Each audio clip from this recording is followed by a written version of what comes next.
I am Evelyn, 62 years old, and a retired forensic auditor for the Internal Revenue Service. I spent my entire career tracking down hidden assets, exposing massive financial frauds, and dealing with the most arrogant people on earth. But the biggest fraud I ever encountered was sitting right at my own dining table.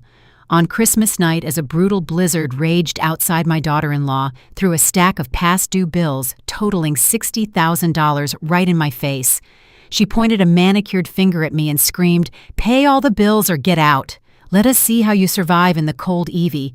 My own son, the boy I sacrificed everything for, simply nodded and called me a financial burden.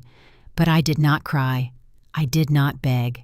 I just smiled, pulled out my phone, and plunged their perfect fake life into total darkness.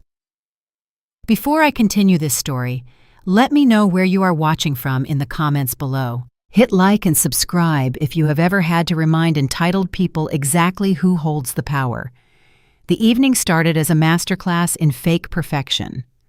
Chloe, my 32-year-old daughter-in-law, had spent the entire month turning the mansion into a winter wonderland purely for her social media followers. Every surface was covered in expensive garland-imported crystal and silver centerpieces. She was a lifestyle influencer, which basically meant she spent money she did not have to impress people she did not know. We were seated at the massive mahogany dining table.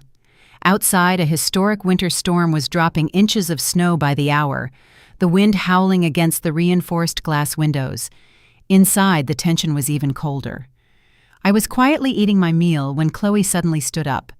The camera tripod she had set up in the corner to film our perfect family dinner was still blinking with a red recording light. She reached into her designer tote bag and pulled out a thick, heavy stack of envelopes.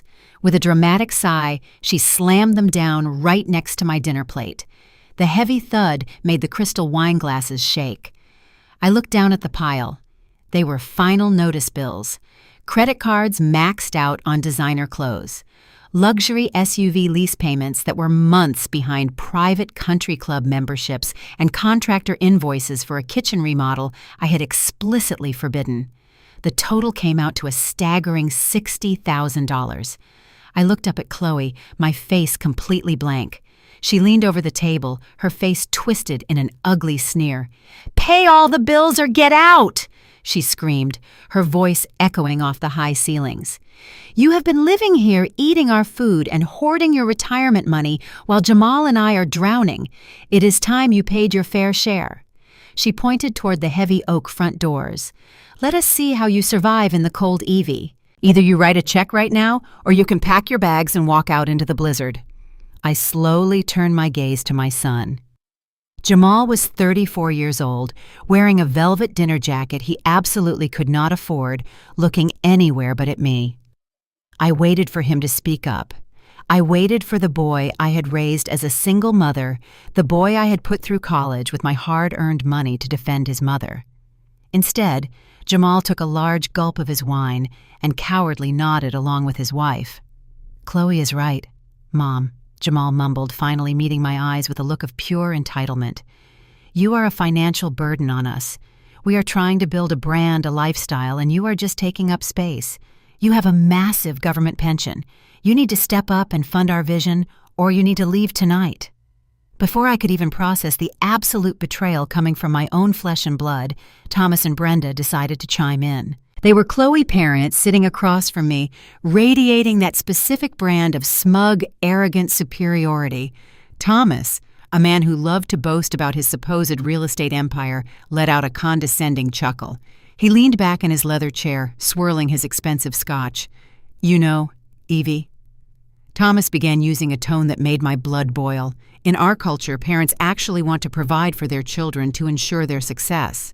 We do not hold them back and hoard our wealth. Perhaps this entire lifestyle is just too overwhelming for you. We know where you came from, and we know you are not used to maintaining this level of luxury. Brenda placed a hand on her husband's arm, offering me a look of fake, sickly sweet pity. "It is true," Evie Brenda added, her voice dripping with poison. You worked a very rigid blue-collar government job for decades. You just do not understand the investments required to maintain true wealth and status. Do not feel bad. It is a cultural difference. Just pay the past due accounts, and we can all move past this little misunderstanding and enjoy our Christmas dessert." The microaggressions were so thick, you could cut them with a knife. They really thought I was just some clueless poor black woman who had gotten lucky enough to crash their elite white Christmas. They honestly believed they were the wealthy aristocrats looking down on the hired help. My forensic auditor brain immediately started categorizing their behavior. I spent 30 years sitting across the table from millionaire tax evaders and corporate embezzlers. I knew exactly what financial desperation looked like. The frantic pitch in Chloe's voice, the nervous sweat gathering on Thomas' forehead, the sheer amount of the past due bills scattered next to my plate. People who are actually wealthy do not extort their elderly mothers at the dinner table. They were completely broke, all of them. And they were trying to bully me into bailing them out before their entire house of cards collapsed. The room fell dead silent.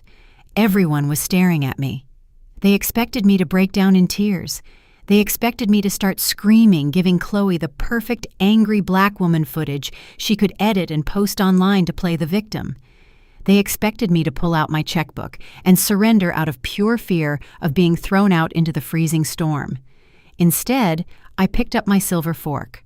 I calmly reached over and cut a small piece of the roasted turkey Chloe had spent all day bragging about on her live stream. I placed it in my mouth, chewed slowly, and swallowed.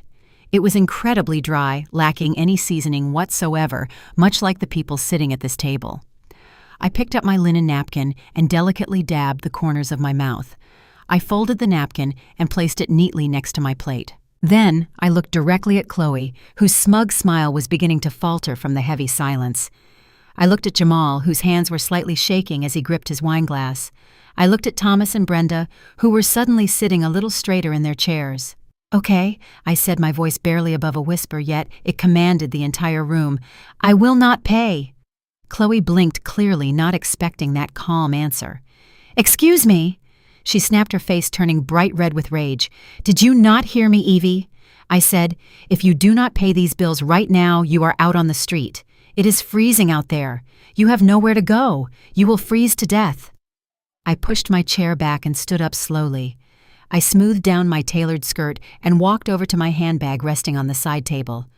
"Oh, I heard you perfectly, Chloe," I replied, keeping my tone dangerously calm and even.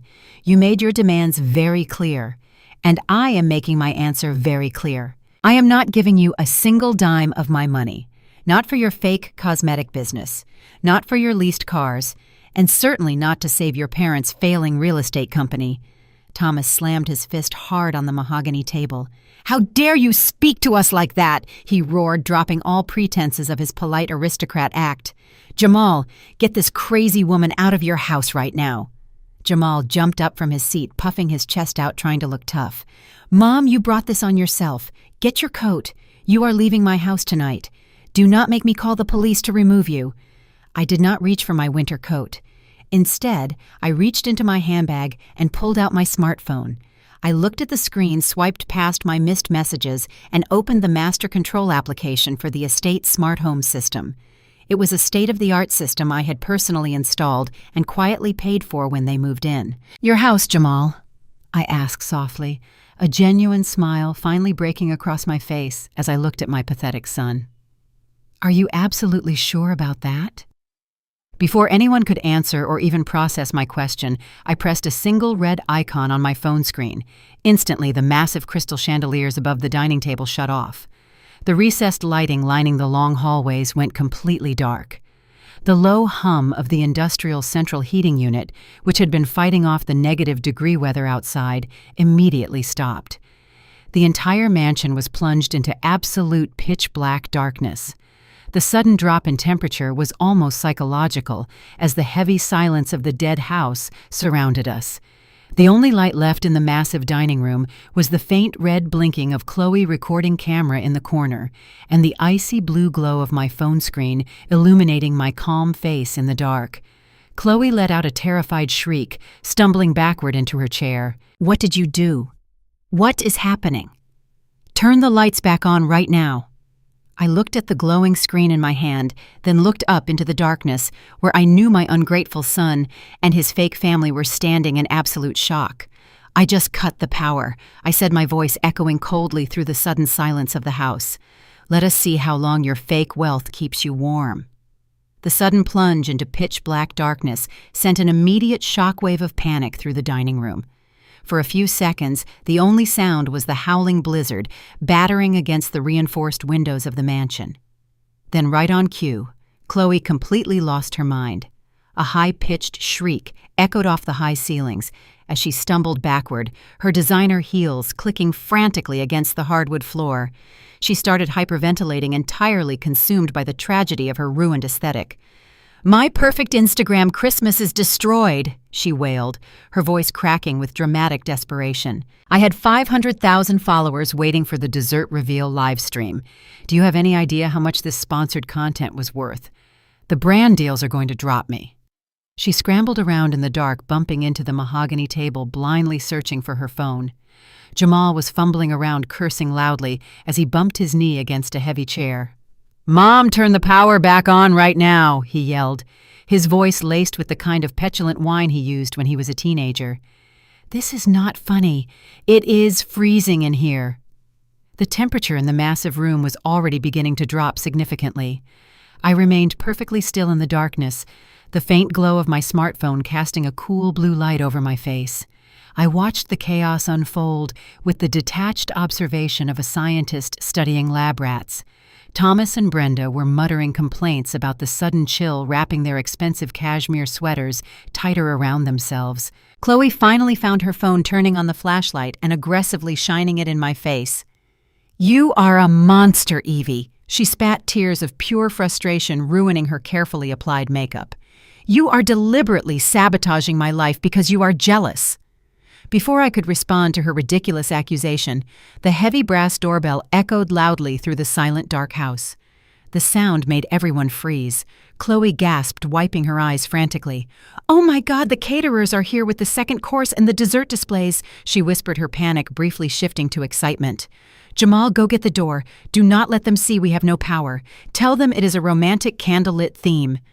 Jamal rushed to the grand entrance, using his phone flashlight to guide the way. A few moments later, he returned, followed by 3 men in crisp white chef coats. They were carrying massive insulated boxes and a towering silver dessert tier. However, the head caterer did not look festive. He looked furious. He held a wireless credit card terminal in his hand, the screen glowing bright red in the dim room. "Ma'am," he said, looking directly at Chloe, stepping past Jamal, "we have a serious problem. The card you provided for the final balance was declined." Chloe scoffed, adopting her usual haughty influencer tone. "That is impossible. Try it again. The machine is probably just glitching because my mother-in-law is playing games with the electricity." The caterer shook his head firmly, his expression tightening. "I have tried it 4 times, ma'am. It is not a glitch. The bank completely locked the transaction. The total for the premium holiday package is $15,000. Our company policy is clear. We do not leave the food or the staging equipment without full payment. I need a valid card or $15,000 in cash right now, or we are packing everything up and leaving." Chloe, face drained of color. She looked at Jamal, who suddenly found the hardwood floor fascinating. "Jamal, give him your card," she hissed. Jamal shook his head, his voice dropping to a panicked whisper. "I cannot. I am maxed out. You know that." The head caterer crossed his arms, signaling his team. "Pack it up, boys. We are leaving." The humiliation in the room was palpable. The illusion of their massive wealth was crumbling in front of the hired help. That is when Brenda stepped forward, her face flushed with embarrassment and anger.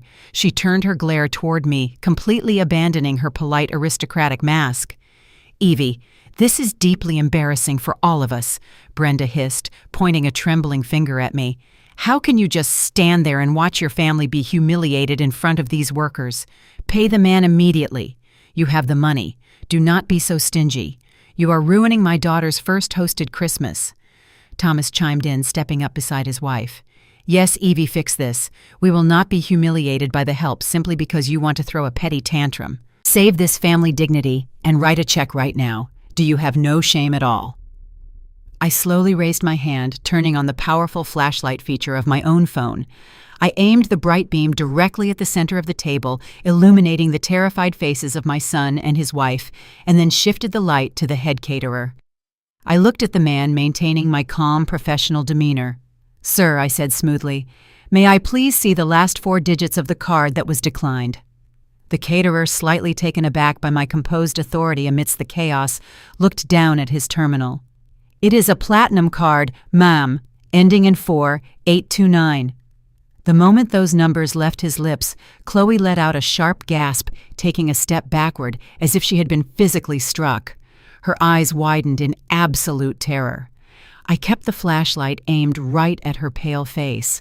4829, I repeated slowly, letting the numbers hang heavily in the freezing air. "That is fascinating, Chloe.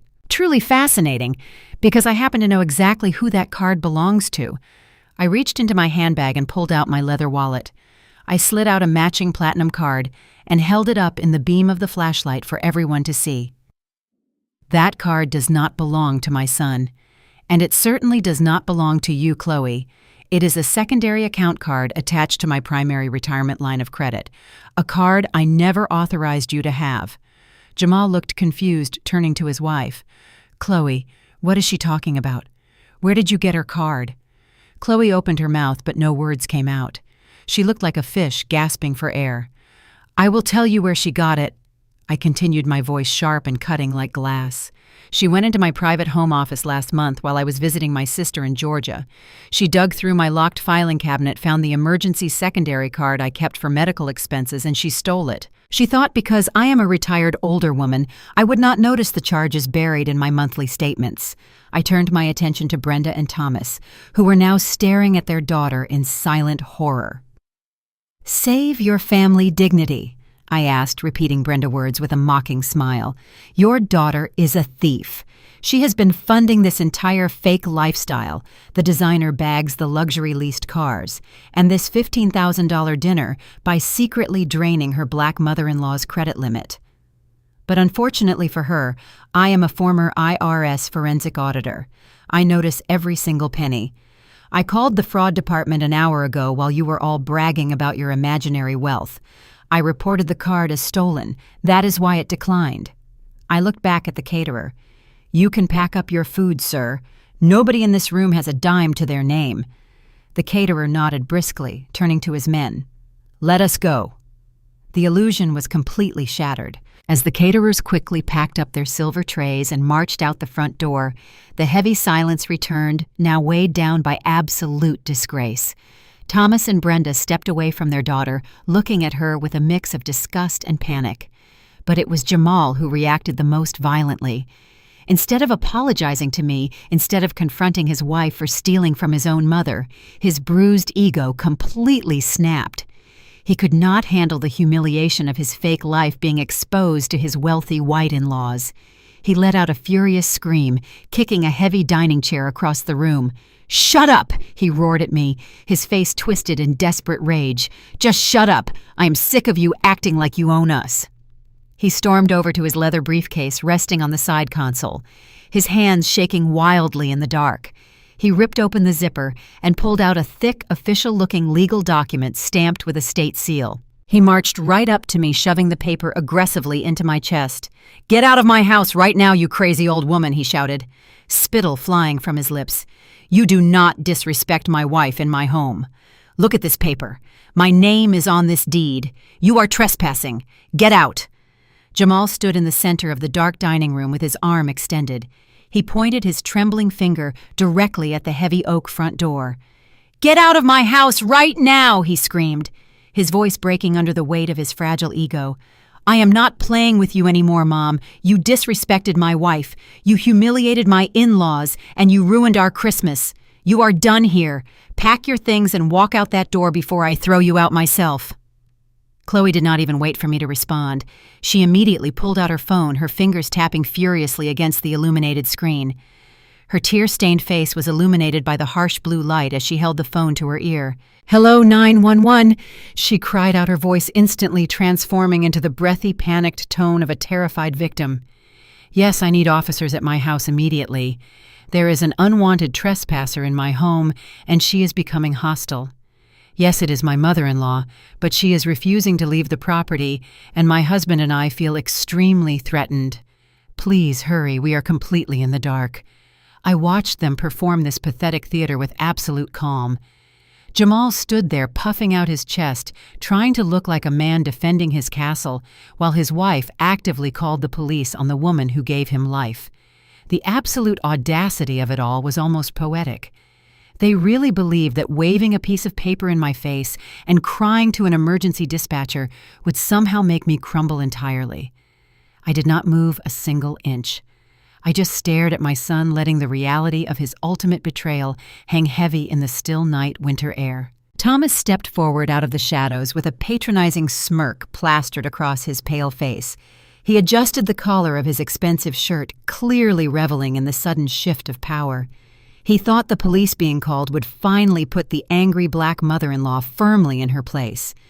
"Evie," he began, his voice dripping with that unbearable condescension he loved to use. "Let me give you some completely free advice right now. You really need to gather your belongings and leave this property quietly before those patrol cars pull into the driveway.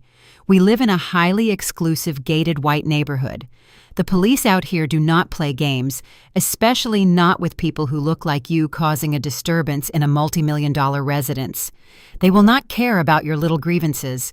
They will only see an angry, hostile black woman refusing to leave a beautiful home. Do you really want to spend your Christmas night sitting in the back of a freezing police cruiser wearing handcuffs?"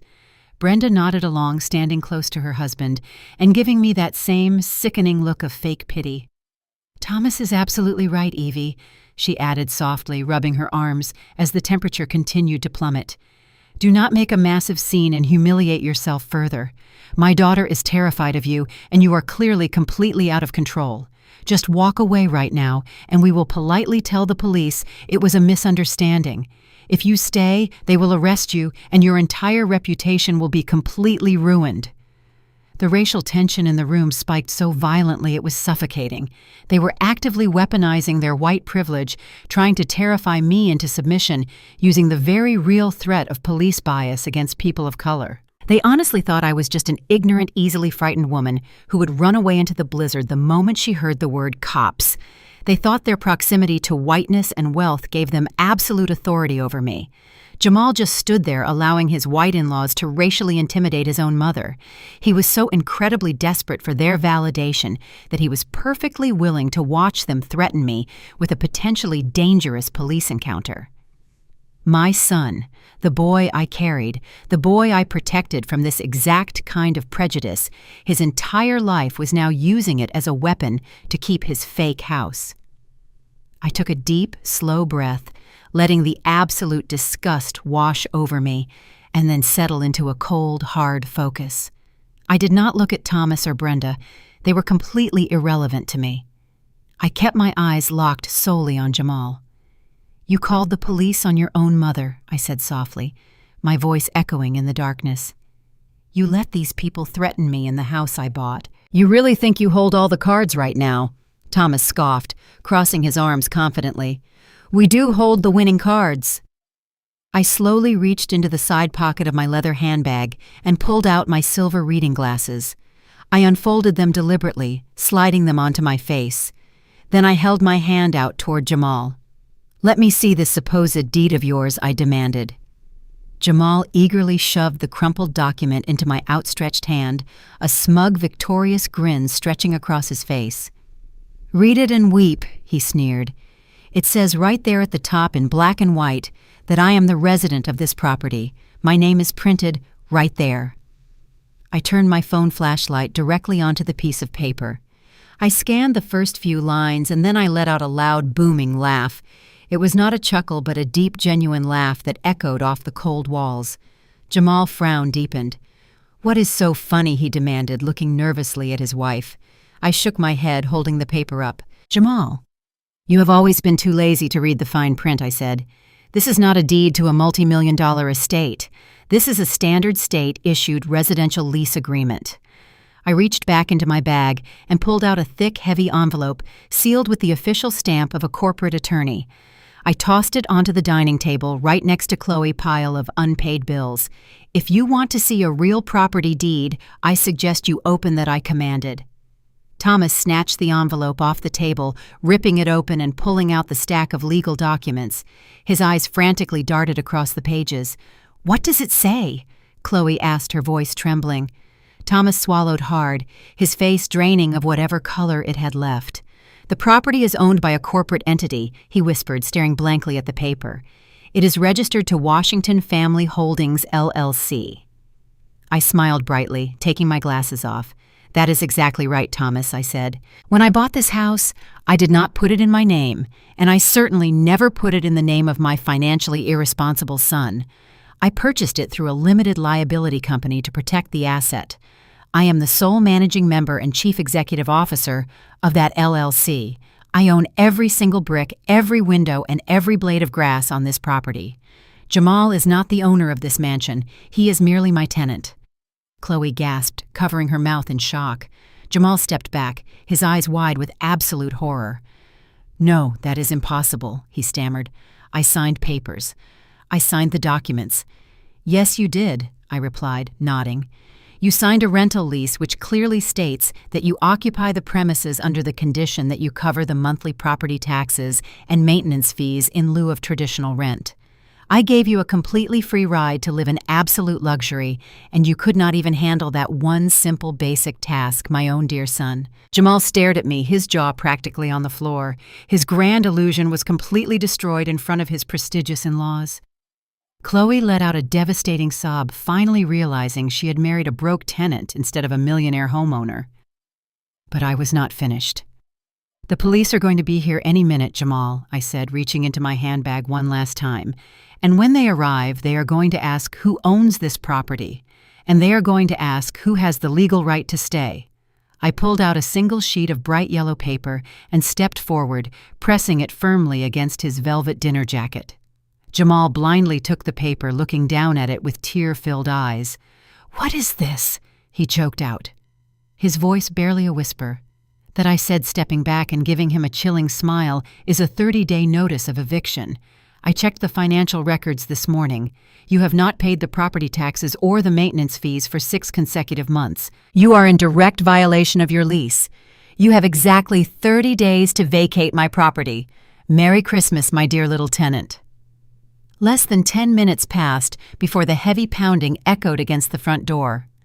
The flashing red and blue lights pierced through the driving snow outside, casting an eerie glow through the massive living room windows. Jamal hurried to unlock the door, letting in a rush of freezing air alongside 2 large police officers. Before the officers could even brush the snow from their heavy uniform jackets, Chloe threw herself into the performance of a lifetime. She collapsed against the nearest wall, burying her face in her hands, and let out a loud, dramatic sob. "Oh, thank God you are here," she cried, her voice trembling with perfectly manufactured terror. She pointed a shaking finger at me from across the dark room. "That woman is completely unhinged. She broke into our home and shut off our power to freeze us to death." The officers immediately placed their hands on their duty belts, scanning the dark room until their eyes landed on me. Chloe pushed forward, forcing real tears to spill down her pale cheeks, weaponizing her distress. "I am so scared," she whimpered, clinging to her husband's arm. "She has been screaming at us, demanding money and threatening to destroy our property. We told her to leave, but she is being incredibly hostile. I honestly thought she was going to physically attack me. It was a flawless execution of the frightened victim routine. She knew exactly how to twist the narrative to make herself look fragile and defenseless while painting me as the dangerous aggressor. The sheer ease with which she lied to law enforcement was chilling."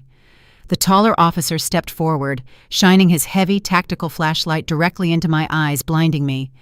"Ma'am, keep your hands exactly where I can see them," he ordered, his tone sharp and commanding. The clear racial bias in the room was immediate and suffocating. The 2 officers did not ask a single question before making their judgment. They saw a wealthy, crying white woman pointing an accusatory finger at an older black woman standing quietly in the dark, and they instantly chose who they believed was the threat. The second officer unclipped his heavy metal handcuffs from his utility belt, allowing the menacing sound of clinking steel to echo through the silent dining room.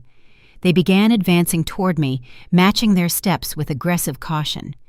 "Put your hands slowly behind your back," the second officer demanded, closing the distance between us. "We are taking you outside right now to secure the scene. If you resist in any way, things will escalate very quickly. Do you understand me?" I stood my ground, refusing to be intimidated by their aggressive posturing. I looked past the officers toward my son. Jamal was standing completely motionless near the hallway entrance. He watched the police approach his own mother with metal restraints. He knew perfectly well that Chloe was lying. He knew that this house belonged entirely to me and that I had every legal right to be standing exactly where I was. All he had to do was open his mouth and tell the officers the truth. All he needed to say was that it was a simple family dispute and that his wife was exaggerating the situation. Instead, Jamal remained completely silent. He averted his eyes, staring down at the expensive hardwood floor, pretending he could not see what was happening right in front of him. His silence was the loudest sound in the entire house. He was actively allowing law enforcement to treat me like a common criminal just to protect his wife's fragile ego and keep their pathetic charade alive. The betrayal cut deeper than any words could ever express. My own flesh and blood chose to throw me to the wolves. Thomas and Brenda stood safely behind the police officers, smiling smugly in the shadows. They enjoyed watching the authorities put the angry black woman in her place. "See, officers," Thomas spoke up, his voice dripping with condescension. "She is completely unresponsive. She refused to leave our property earlier, and she has been acting erratically all evening. Please just get her out of here so my poor daughter can finally feel safe again." The first officer nodded at Thomas, acknowledging his authority without question.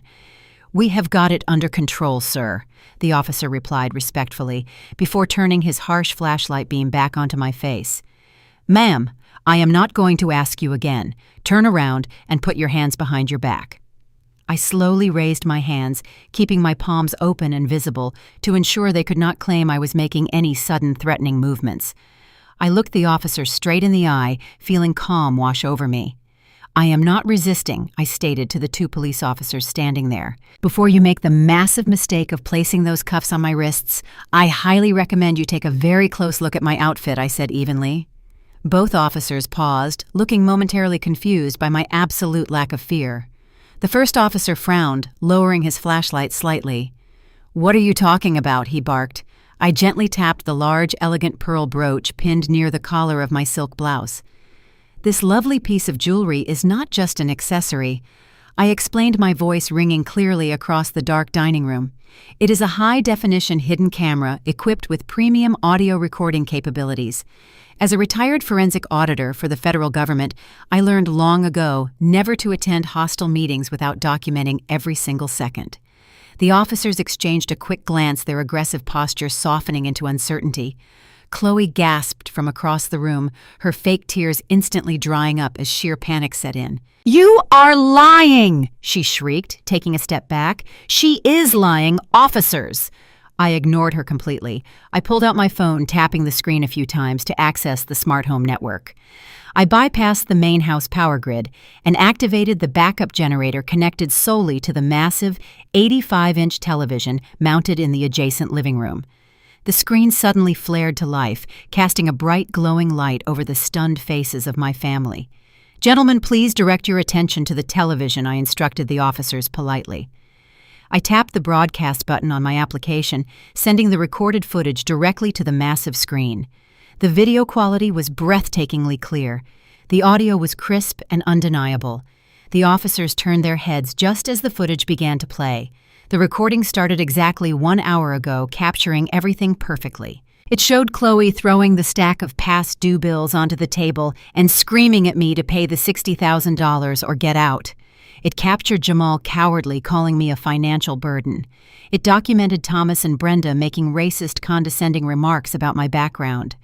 The officers stood frozen, watching the entire truth unfold right before their eyes.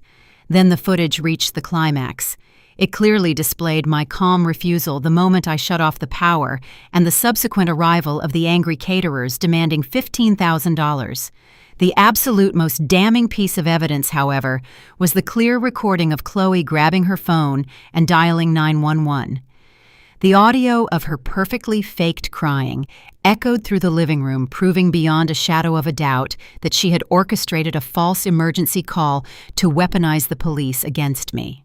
I stopped the playback, leaving the frozen picture clearly displaying her face. "Now, officers," I said, firmly stepping forward, "you have seen the footage. You heard the false reporting. Do you still want to arrest me right now, officers?"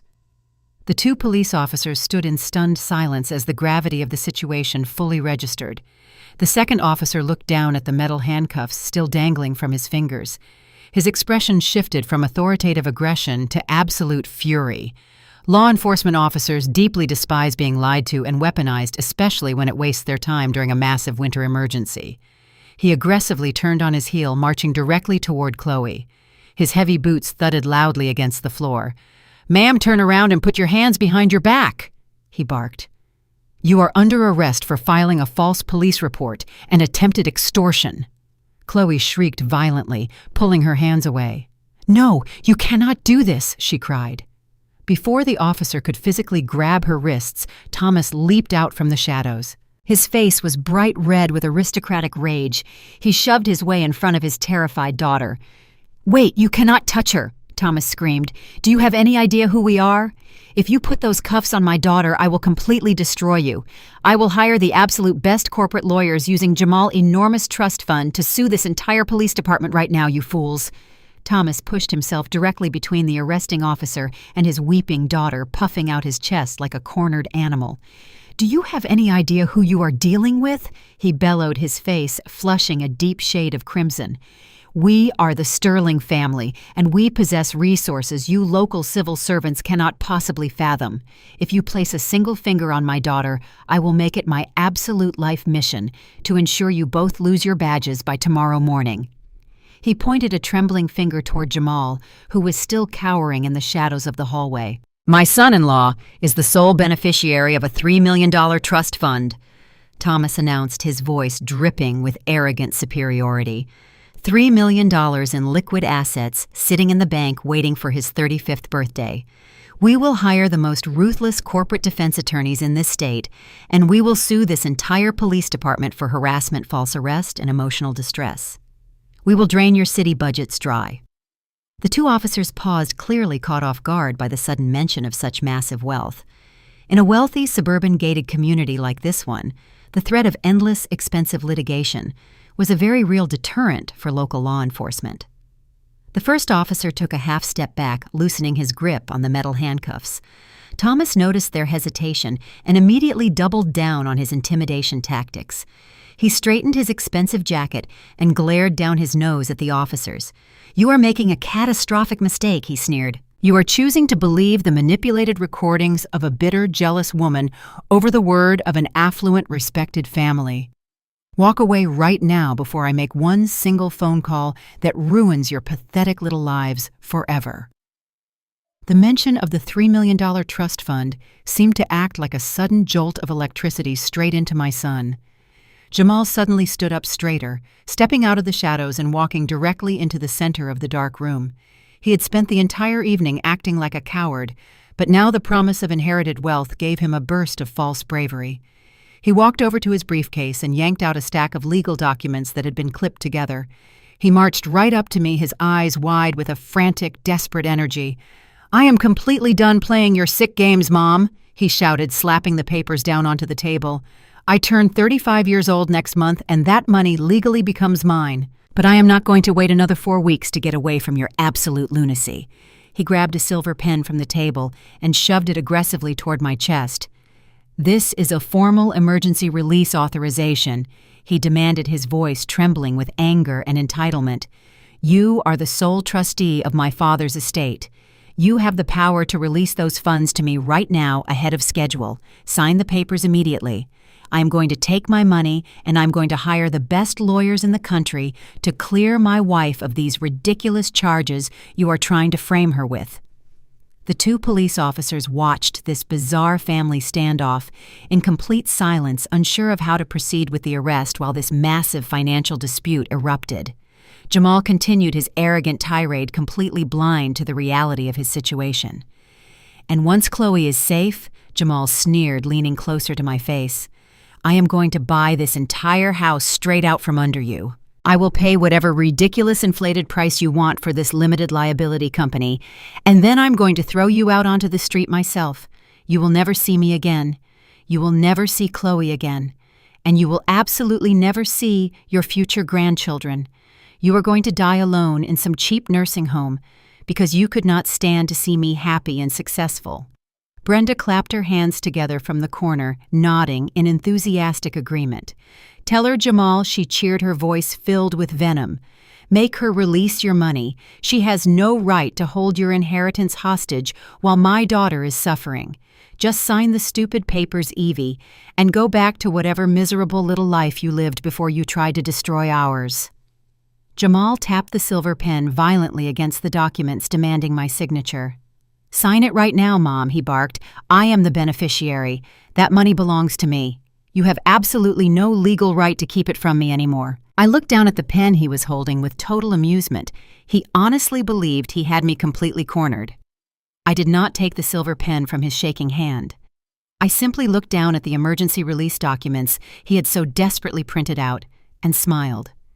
It was a cold, calculating smile that immediately made Jamal take a nervous step backward.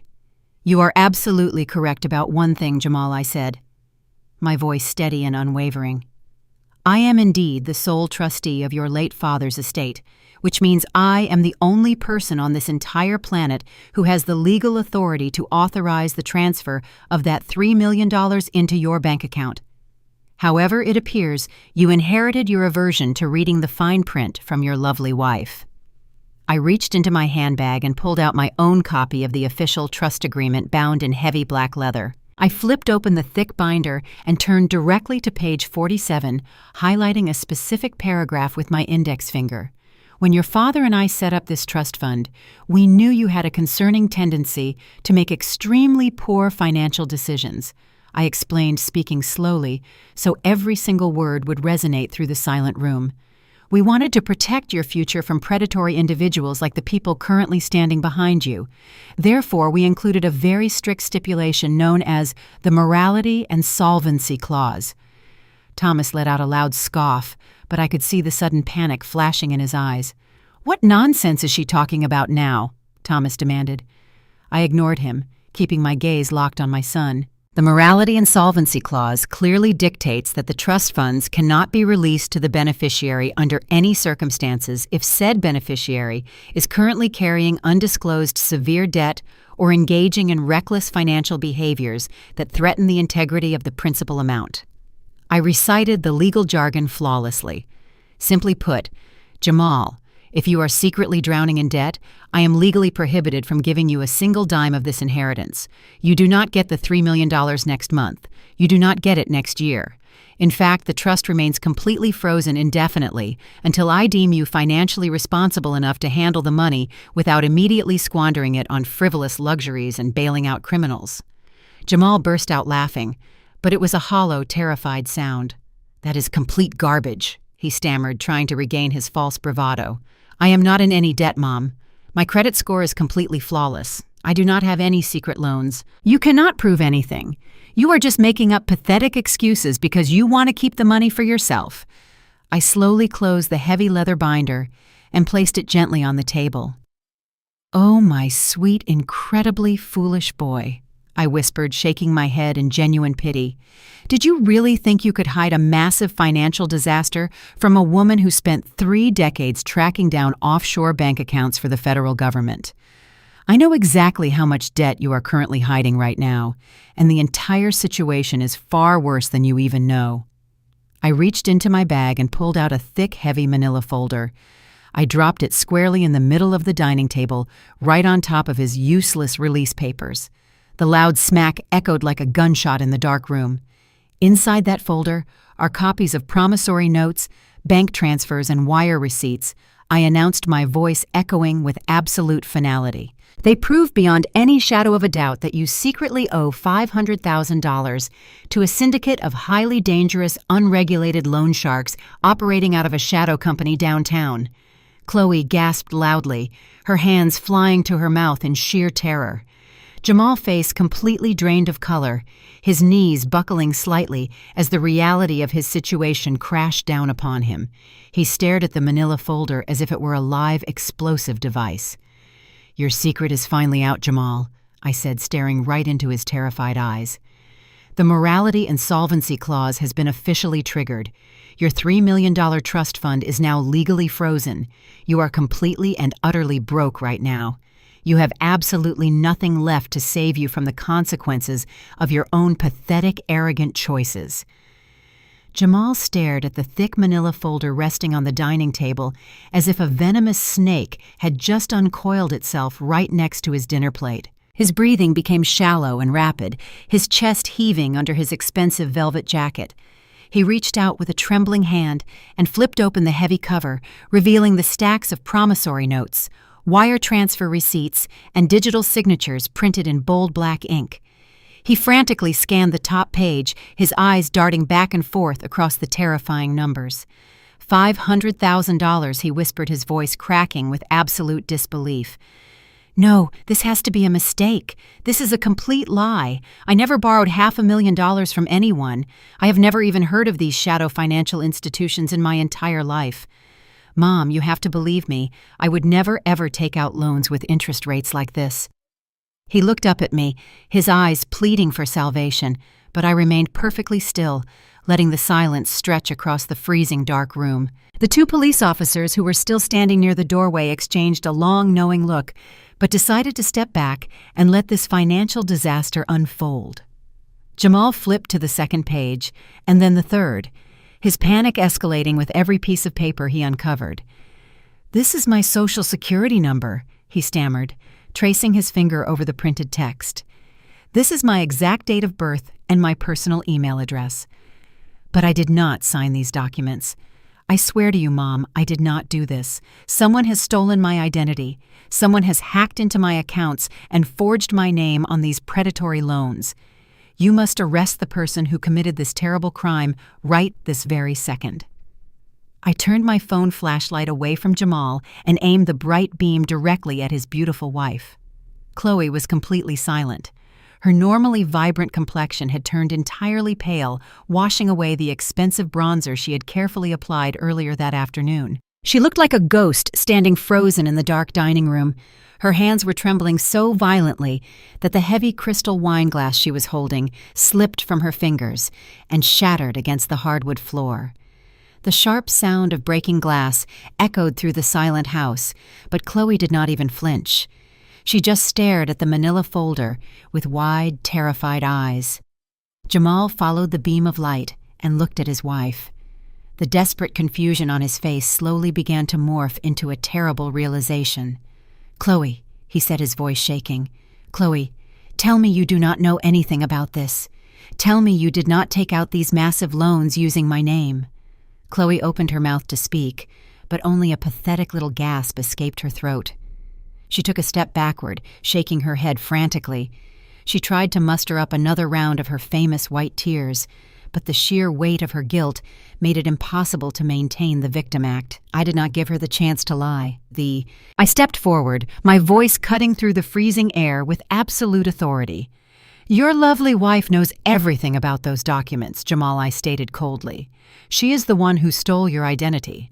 While you were busy defending her and allowing her family to insult me in my own home, she was actively destroying your entire financial future behind your back. She used your Social Security number and your pristine credit history to secure highly predatory loans from offshore lenders who do not ask too many questions. And do you want to know exactly what she did with that $500,000, Jamal?" I did not wait for his answer. She funneled every single penny of it into that pathetic luxury cosmetics startup she has been bragging about all evening. She needed massive amounts of cash to maintain her fake influencer lifestyle, to buy designer bags, to lease luxury vehicles, and to pretend she is a self-made entrepreneur on social media. She knew you did not have the cash to fund her delusions, so she simply stole your name and forged your digital signature to get it. Jamal looked as if he had been physically struck in the chest. He stumbled backward, gripping the edge of the dining table to keep himself from collapsing.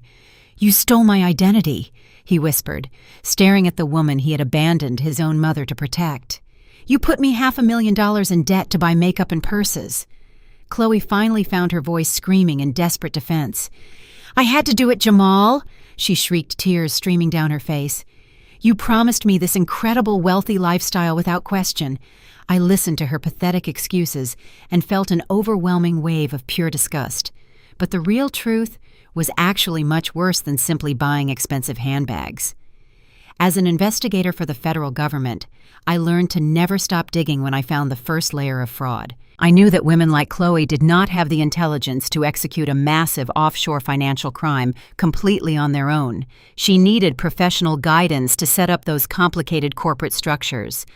I slowly turned my gaze away from the weeping influencer and locked my eyes directly onto Thomas and Brenda.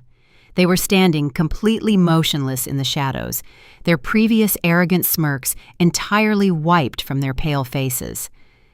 "You see, Jamal," I explained calmly, pacing slowly across the room. "Your wife, luxury cosmetics startup, does not actually exist. There are no factories producing lipsticks. There are no warehouses storing inventory. There are no shipping manifests or legitimate employee payrolls. The entire company is nothing more than an elaborate shell corporation designed to look like a legitimate business on social media." Jamal wiped his sweating forehead, looking utterly lost. "But she has an office," he argued weakly. "She has investors." I laughed, a sharp, bitter sound that cut through the darkness. "Her only investor is you, Jamal, and she does not have an office. She has a registered mailing address at a strip mall." I tapped into my old federal audit networks last week, and I followed the digital paper trail of that $500,000 she stole from you. The money did not go toward buying makeup ingredients or paying for marketing campaigns. The moment the loan funds hit her fake business account, the money was immediately wired out in a series of highly structured microtransactions. I stepped closer to Thomas, watching the absolute terror finally register in his cold eyes. He knew exactly what I was about to say. All of those complicated wire transfers went directly into the failing accounts of Sterling Real Estate Holdings. I revealed, my voice ringing with total absolute victory. "The company owned by your wonderful wealthy in-laws. Thomas and Brenda are completely bankrupt. Their supposedly massive real estate empire collapsed 3 years ago under the weight of terrible investments and unpaid commercial taxes. They were facing immediate foreclosure on their own properties and severe legal action from their creditors. So they convinced their beautiful entitled daughter to steal your identity. They used her fake cosmetics company to launder the stolen loan money straight into their own pockets to keep their sinking ship afloat just a little bit longer. They played you for an absolute fool, Jamal. They looked down on our family, they insulted our black heritage, and they treated you like dirt while secretly using your credit to save their own pathetic, miserable lives."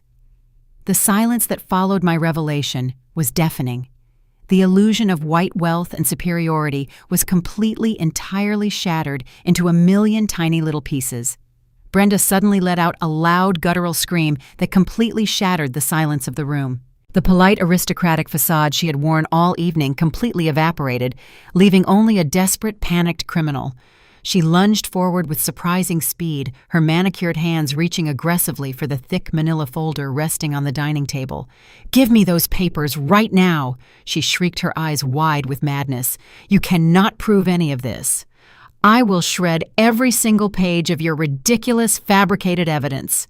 She violently snatched the heavy folder from the wood surface, tearing at the documents inside and throwing the loose pages into the air. The financial records fluttered down around us in the darkness like snow. I did not try to stop her. I simply sidestepped her frantic movements, maintaining my absolute calm composure. I leaned in close to her ear and whispered softly over the sound of tearing paper. "Go ahead and tear it, Brenda," I murmured, a cold smile touching my lips. "Rip every single page into dust. Those are just the photocopies." The original authenticated files were delivered directly to the Financial Crimes Division of the FBI field office exactly yesterday morning at dawn. The sheer panic that erupted in the dark dining room was a spectacular sight to behold. Thomas and Brenda, the proud aristocratic parents who had spent the entire evening looking down their noses at me, were suddenly moving with the frantic, desperate energy of cornered rats. Thomas completely abandoned his posture of wealthy superiority and shoved his chair back so violently that it crashed against the floor. He grabbed his wife by the arm, digging his fingers into her expensive cashmere sweater. "We need to leave right now, Brenda," he hissed, his voice shaking with absolute terror. "We need to get to the car and call the lawyers before anyone else arrives." Brenda was already hyperventilating, her previous rage completely replaced by the terrifying realization that her fake empire was crashing down. She scrambled towards the grand entryway, stumbling over her own feet in the dark. She grabbed her heavy designer winter coat from the brass coat rack, pulling it over her shoulders with trembling hands. "Forget the lawyers." "Thomas," she cried, her voice breaking into a pathetic whine. "If the federal authorities have those original files, we are completely ruined. They will freeze every single account we have left." Chloe stood frozen in the middle of the room, watching her parents abandon her without a second thought. "Mom, where are you going?" she pleaded, tears streaming down her face. "You cannot just leave me here with him." Brenda did not even look back at her daughter. Her maternal instincts had completely evaporated the moment she realized her own freedom was on the line. I watched them scramble toward the heavy oak front door, their breathing erratic in the freezing air. They honestly thought they could escape. They were entirely mistaken. I had no intention of letting them walk away. I stepped directly into the grand entryway, blocking their path to the front door. Thomas stopped abruptly, his face turning pale as he stared at me. "Move out of the way, Evie," he demanded, trying to muster up his previously commanding tone, but his voice wavered pathetically. "You have done enough damage for one night." I did not move a single inch. I stood tall and squared my shoulders, staring him down with the absolute confidence of a woman who had spent decades destroying arrogant criminals. "I have not even begun to do damage, Thomas," I replied, my voice echoing sharply against the high ceiling. "You spent this entire evening treating me like an uneducated peasant. You sat at my table and you mocked my African-American heritage. You insulted my background and you proudly paraded your supposedly superior culture, all while eating the food that I paid for." Brenda shrunk back against the wall, unable to meet my eyes. "You thought you were so much better than me," I continued, taking a slow step forward, forcing Thomas to back up. "You thought because you lived in a gated white neighborhood and wore expensive clothes you were untouchable. You looked at a black woman who worked a steady government job and you saw nothing but an easy target. You thought I was too stupid to notice the financial anomalies. You thought I would just sit back and let you drain my family dry to maintain your pathetic illusion of high society wealth." Thomas swallowed hard, his eyes darting toward the locked door behind me. "We were just trying to survive, Evie," he whispered, his voice cracking with desperation. "We just needed a little bit of help." I laughed, a harsh and bitter sound that offered absolutely no sympathy. "You call stealing $500,000 from my son a little bit of help?" I asked rhetorically. "You used my family as your personal piggy bank to fund your country club memberships and your leased luxury vehicles. You are not wealthy aristocrats, Thomas. You are common thieves hiding behind designer labels and a pale complexion. You are nothing but parasitic frauds who could not survive a single day in the real world without stealing from the very people you look down upon." The profound silence in the room was only broken by the sound of Brenda quietly weeping into her hands. They were forced to stand there and face the undeniable truth that a black woman they despised had completely outsmarted them at every single turn. "You thought your whiteness was a shield?" I told them, my tone dropping to a dangerous whisper. "You thought the system would always protect you no matter what you did. But the Internal Revenue Service and the federal government do not care about your country club status. They only care about the numbers, and your numbers tell the story of a massive criminal conspiracy." Thomas closed his eyes, his shoulders slumping down in total defeat. Before Thomas could even attempt another pathetic apology, a sudden burst of brilliant light pierced through the heavy darkness of the living room. It was not the pale white glow of the returning electricity, and it was certainly not the headlights of the local police cruisers that were already parked in the driveway. These lights were flashing in a rapid, synchronized sequence of aggressive red and piercing blue, violently illuminating the snow-covered front lawn. The sheer intensity of the strobe lights cast long, terrifying shadows across the walls of the mansion, completely washing out the darkness.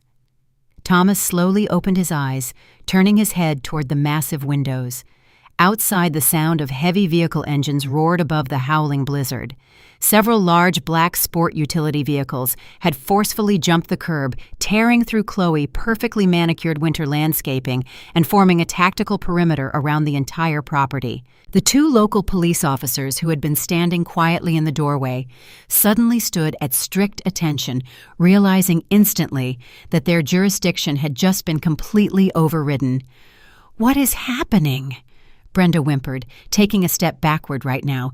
"Who are those people outside?" I smiled, a deeply satisfied expression spreading across my face as I watched their absolute destruction unfold. "Those are not your friendly neighborhood patrol officers. Thomas," I explained, my voice steady and triumphant over the rising commotion outside. "Those are federal agents. I submitted my comprehensive financial audit report regarding your offshore shell companies directly to the Federal Bureau of Investigation. They received my fully documented file highlighting your offshore accounts, and they acted immediately to secure the crime scene tonight." Suddenly, the heavy brass doorbell did not ring. Instead, the thick oak double doors were struck with such tremendous force that the wood splintered around the deadbolt lock. A team of federal agents clad in dark tactical windbreakers stormed into the grand entryway, brushing past the local police officers without a single word. Snow swirled violently into the house as the freezing wind rushed through the open doors. The lead agent, a tall, imposing man with a stern expression, immediately locked his eyes onto Thomas and Brenda. He unclipped a heavy pair of steel handcuffs from his tactical belt, marching purposefully across the hardwood floor. Thomas Sterling and Brenda Sterling, the federal agent, announced, his deep voice echoing with absolute authority. "You are both under arrest for conspiracy to commit federal wire fraud, money laundering, and extensive tax evasion. You have the right to remain silent. Anything you say can and will be used against you in a court of law." Thomas tried to step back, but two more agents instantly flanked him, grabbing his arms and forcefully pinning them behind his back. The sharp metallic click of the handcuffs securing around his wrists sounded like the most beautiful music I had ever heard. Brenda let out a piercing, horrified scream as another agent roughly secured her hands behind her back, completely ignoring her expensive cashmere coat. The two arrogant aristocrats who had spent the entire evening insulting me were now being frog-marched out of my mansion in federal handcuffs. Thomas' head hung so low it nearly touched his chest, his false pride completely broken under the overwhelming reality of his impending prison sentence. Brenda was sobbing uncontrollably, dragging her feet against the hardwood floor as the agents forcefully escorted her out into the freezing blizzard. The flashing red and blue lights illuminated their absolute disgrace for the entire exclusive neighborhood to see. Chloe stood trembling in the grand entryway, watching her parents being shoved into the back of a federal vehicle. The luxury influencer lifestyle she had built upon a mountain of lies was officially destroyed. The heavy black sport utility vehicles slammed their doors shut and began backing down the snowy driveway. Chloe suddenly spun around, her tear-streaked face twisting into a mask of pure, unhinged desperation. She lunged toward my son, grabbing him by the lapels of his expensive velvet dinner jacket and shaking him violently. "Do something, Jamal!" she shrieked out. "Do not just stand there like a coward. Sell the Georgia land and use the cash to bail them out." The heavy oak doors remained wide open, letting the freezing winter wind howl into the grand entryway. The flashing red and blue lights of the federal vehicles disappeared down the snowy street, taking Thomas and Brenda away in handcuffs. Chloe stood frozen on the marble floor, her eyes wide with absolute horror as the reality of her parents' arrest finally sank in. Then her shock quickly mutated into a wild, unhinged desperation. She spun around her designer gown, sweeping across the floor, and lunged directly at my son. She grabbed Jamal by the lapels of his expensive velvet dinner jacket and began shaking him violently. "Do something!" "Jamal," she shrieked, her voice echoing off the high ceilings. "You cannot just stand there and watch them take my parents away. You have to get them the best defense lawyers in the country right now. We need millions of dollars for bail and legal fees." Jamal looked completely paralyzed, staring blankly at his hysterical wife. "I do not have any money, Chloe," he whispered, his voice breaking. "My trust fund is frozen and I am $500,000 in debt to loan sharks. We have absolutely nothing left." Chloe's eyes widened with manic realization as she desperately searched for a lifeline. "The land!" she screamed, her fingernails digging into his jacket. "The Georgia land your mother is always talking about. You said it was a massive estate that has been in your family for 100 years. You are her only son. You have the legal right to manage her assets. Sell the Georgia land tomorrow morning, liquidate the entire ancestral property to a commercial developer, and use the cash to bail my parents out of federal custody. You promised to take care of me, Jamal, so fix this right now." Jamal slowly reached up and peeled his wife-manicured hands off his velvet jacket. His entire body was trembling violently. He stumbled backward away from Chloe and collapsed onto the bottom step of the grand staircase. He buried his face in his hands and let out a loud, pathetic sob.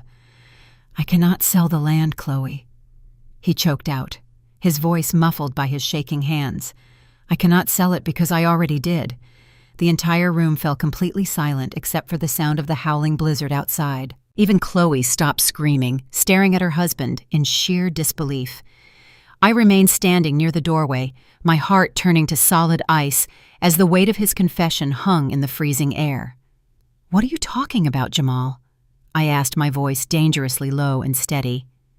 Jamal slowly lifted his head, his eyes bloodshot and overflowing with tears. "I did it last month." He confessed, his voice trembling with guilt and cowardice.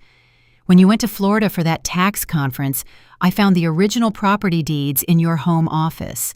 The loan sharks were threatening to break my legs if I did not make a massive payment. I was desperate, Mom. So I contacted a massive corporate real estate developer out of Atlanta. They had been trying to buy that prime acreage for years to build a luxury golf resort." Jamal wiped his nose, looking down at the marble floor, unable to meet my eyes. "I hired a shady notary, and I forged your signature on the transfer documents," he admitted, the words spilling out of him like poison. "I sold the entire 100-acre estate to the corporation for $2 million in quick cash. I used most of it to pay off the immediate threats from the underground lenders and funneled the rest into Chloe's fake business account to keep up appearances." The absolute magnitude of his betrayal was staggering. He had not just stolen money, he had sold out our entire family history. "That land in Georgia was purchased by your great-grandfather immediately after the abolition of slavery," I said, my voice echoing with the heavy weight of our ancestors. "He worked himself to the bone picking cotton and saving every single penny to secure that property so our family would always have a safe place in this country. It was a sacred symbol of our survival, our resilience, and our proud legacy as African Americans. And you secretly sold 100 years of our rich black history to a faceless white corporation so you could buy designer clothes, lease luxury cars, and pretend to be an aristocrat for your fake social media friends. You completely erased the blood and sweat of your own ancestors just to impress a woman who does not even respect you." Jamal dropped his head back into his hands, sobbing uncontrollably. "I am so sorry, Mom," he cried out.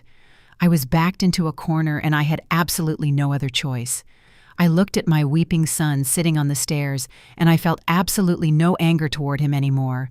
All the rage had completely burned out of my soul, leaving behind nothing but a profound, chilling pity. He was truly a pathetic creature. "You really think you had no other choice?" I asked calmly, walking slowly toward him. "You could have come to me. You could have confessed your ridiculous debts and asked for my financial expertise. But your fragile ego and your desperate need to play the wealthy provider for your fake in-laws blinded you to reality." I stopped a few feet away from him, staring down at his trembling form. "But the most pathetic part of your entire confession, Jamal, is how incredibly stupid you are." Jamal looked up through his tears, his face twisted in confusion. "What do you mean?" he asked weakly. "I sold it. They wired the money into a private account. The deal is already completely done." I let out a soft, humorless laugh that echoed against the cold marble floors. "You did not sell anything," I corrected him, my voice ringing with absolute certainty. "You simply accepted a fraudulent wire transfer for a piece of paper that holds absolutely no legal weight. 10 years ago, when your father passed away, I anticipated that you might one day try to liquidate our heritage for a quick payout. So I hired a team of specialized attorneys and placed the entire Georgia estate into an irrevocable historical preservation trust recognized by both the state and the federal government. Chloe gasped, taking a step backward. Jamal's face completely drained of any remaining color. The Preservation Trust legally mandates that the land can never be commercially developed, subdivided, or sold to any corporate entity under any circumstances, I explained, breaking down the law with my signature forensic precision. The corporate developer you contacted failed to conduct a proper title search because they were too eager to steal prime real estate from an elderly black woman. The contract you forged is completely and utterly void. The land still belongs to our family trust, and it always will. But that does not mean you are off the hook, Jamal. You still accepted $2 million across state lines using a forged signature on a fraudulent real estate contract. You committed severe interstate wire fraud and identity theft. Forging the signature of a federal retiree on a legal property transfer is an incredibly serious federal felony. The corporation will soon realize the land cannot be developed, and they will immediately demand their money back. When they realize you already spent their funds paying off illegal loan sharks, they will go straight to the federal authorities. You did not successfully sell our ancestral land, Jamal. You just bought yourself a guaranteed 10-year sentence in a federal penitentiary. The absolute magnitude of his impending doom finally crashed down upon Jamal. He was completely broke, owing $500,000 to violent loan sharks and $2 million to a ruthless corporate developer. He had no trust fund, no house, and no future. He was going straight to federal prison. Chloe stood silently near the dining room entrance, processing everything she had just heard. The terrified, hysterical daughter act completely vanished from her beautiful face. The fake tears dried up instantly, replaced by a cold, calculating glare. She looked at the man she had sworn to love and cherish and saw nothing but a massive legal and financial liability. The illusion of their glamorous influencer lifestyle was completely dead, and she had absolutely no intention of sinking with his ship. She slowly straightened her posture, brushing the imaginary dust off her designer gown. She looked down at Jamal with absolute disgust, her eyes filled with cold contempt. "You are completely useless," she sneered, her voice dripping with venom. "You have absolutely nothing left. I am not spending the best years of my life visiting a broke loser in a federal prison. I want a divorce, Jamal, right now.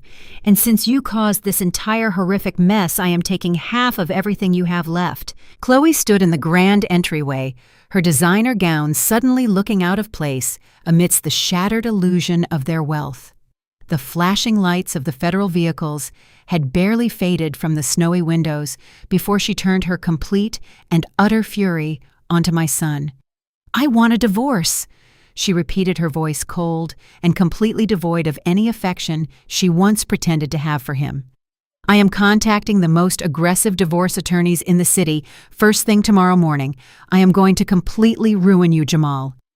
She began pacing back and forth across the marble floor, listing her demands with the precision of a ruthless corporate raider. "I am taking 50% of whatever assets you have left," she declared. "I want the luxury vehicles. I want half of the remaining balance in your personal accounts, and I want full spousal support. You promised me a lifestyle of absolute luxury, and you completely failed to deliver. You are going to pay me alimony every single month for the rest of your miserable life," she sneered at him, her face twisted into a mask of pure entitlement.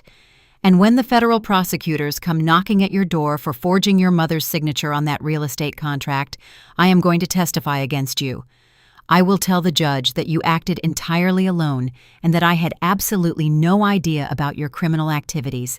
I will paint you as a desperate broke loser who lied to his innocent, beautiful wife. I will walk away completely clean, and you are going to rot in a federal prison cell. You ruined my life, Jamal, and now I am going to take everything you have ever cared about forever. I swear to you, Jamal, you will suffer deeply." Jamal listened to his wife threaten him with absolute destruction, and his entire body gave out. The sheer terror of his impending reality completely shattered whatever tiny piece of pride he had left inside his soul. He collapsed onto his knees on the hard marble floor directly in front of me. The velvet dinner jacket he had worn to project wealth and superiority was now wrinkled and soaked in his own nervous sweat. He looked up at me with wide, terrified eyes streaming with tears. "Mom, you have to help me," he begged, his voice cracking into a high-pitched, pathetic wail. "You cannot let her do this to me. You are my mother, and you are supposed to protect me from things like this. Please, Mom, I am begging you on my hands and knees. You have to hire a team of lawyers to defend me against her and against the federal government." Jamal reached out his trembling hands, trying to grab the fabric of my skirt, but I took a swift, deliberate step backward, refusing to let him touch me. He fell forward, his hands slapping against the cold floor. "I know I made some terrible mistakes, Mom," he sobbed uncontrollably, his chest heaving with every breath. "I know I lied to you, and I know I forged your name, but I only did it because I was trying to give my wife the life she demanded. She pressured me every single day to buy more expensive things and to keep up with her wealthy family. I was just trying to be a good husband. You have millions of dollars saved in your retirement accounts and your investments. You can easily afford to hire the most ruthless corporate defense attorneys in the entire country to fight her in court. You can pay off the corporate real estate developers and make the fraud charges disappear before I get arrested. You can save me from going to federal prison. Please, Mom, do not abandon me when I need you the most.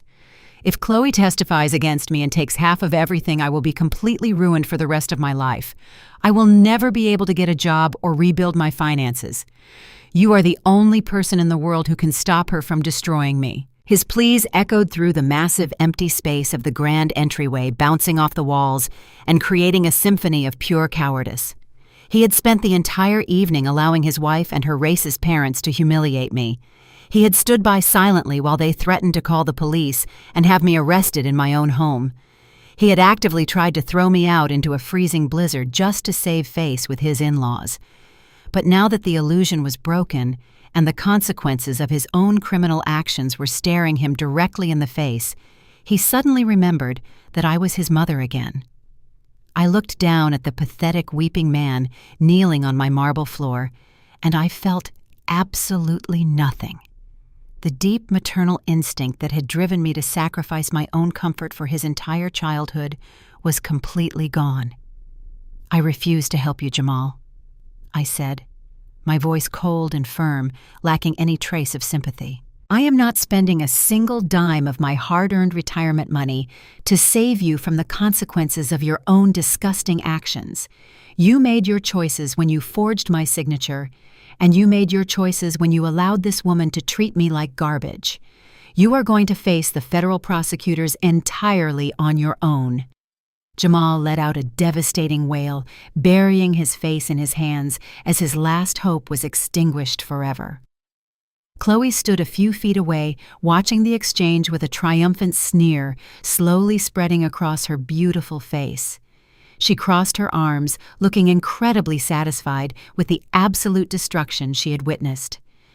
"Well, I guess you are completely on your own now, Jamal." She mocked, her voice dripping with cruel amusement. "Do not worry, I will make sure the divorce papers are drawn up quickly so I can seize the remaining accounts before the federal government freezes them.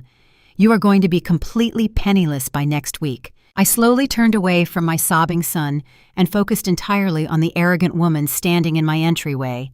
"You are incredibly confident for someone equally responsible for this financial disaster." "Chloe," I remarked, my tone perfectly even. She rolled her eyes, letting out a loud, dismissive sigh. "Please, Evie," she scoffed, waving her hand in the air.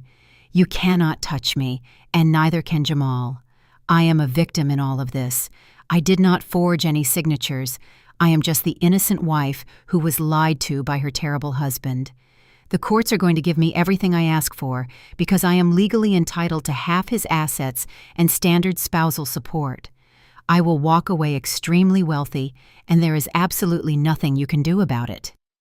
I smiled a chilling smile that made her triumphant expression falter for a second. I reached into the leather handbag and pulled out a thick document bound in a blue folder. "Oh, my dear Chloe," I whispered, taking a step toward her. "I think you are overestimating your legal standing in this situation.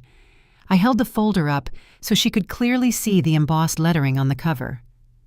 "Do you remember signing this document 5 years ago, right before your wedding?" I asked her.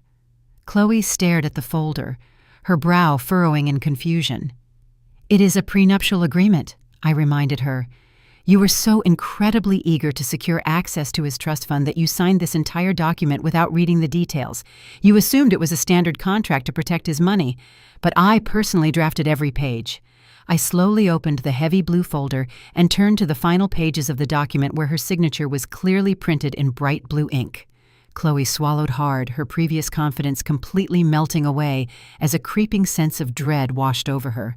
I cleared my throat and began reading the specific penalty clause aloud, my voice echoing with absolute legal authority. Section 4, paragraph 7, clearly states that in the event of a divorce triggered by any form of financial fraud, identity theft, or felony criminal behavior committed by either party, the offending party and their spouse forfeit all rights to spousal support. Furthermore, the spouse who initiated the fraudulent behavior or materially benefited from it assumes 100% of all marital debt acquired during the marriage. I closed the folder and looked directly into her terrified eyes. "You used his forged name to take out $500,000 for your fake cosmetics company, Chloe. You materially benefited from his felony wire fraud. Therefore, according to this legally binding contract, you get absolutely zero alimony.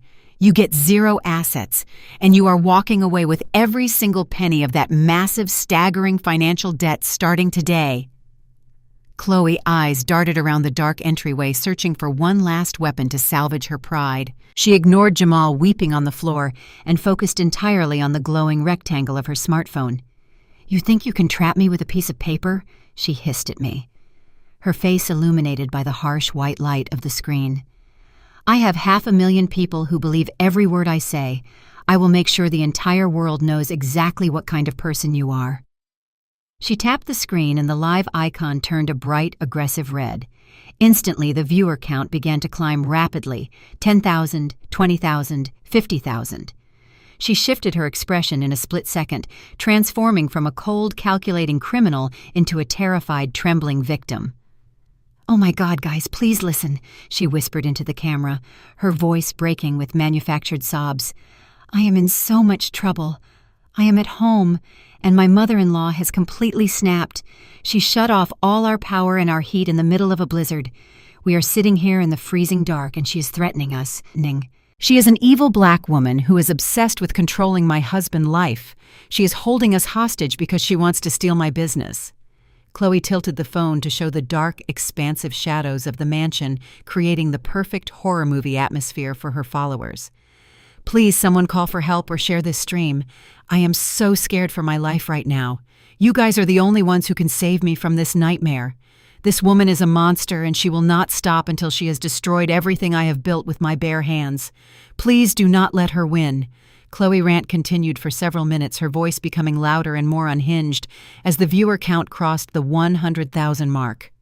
She was fueled by the rush of digital attention and the desperate need to drown out the reality of her parents' arrest.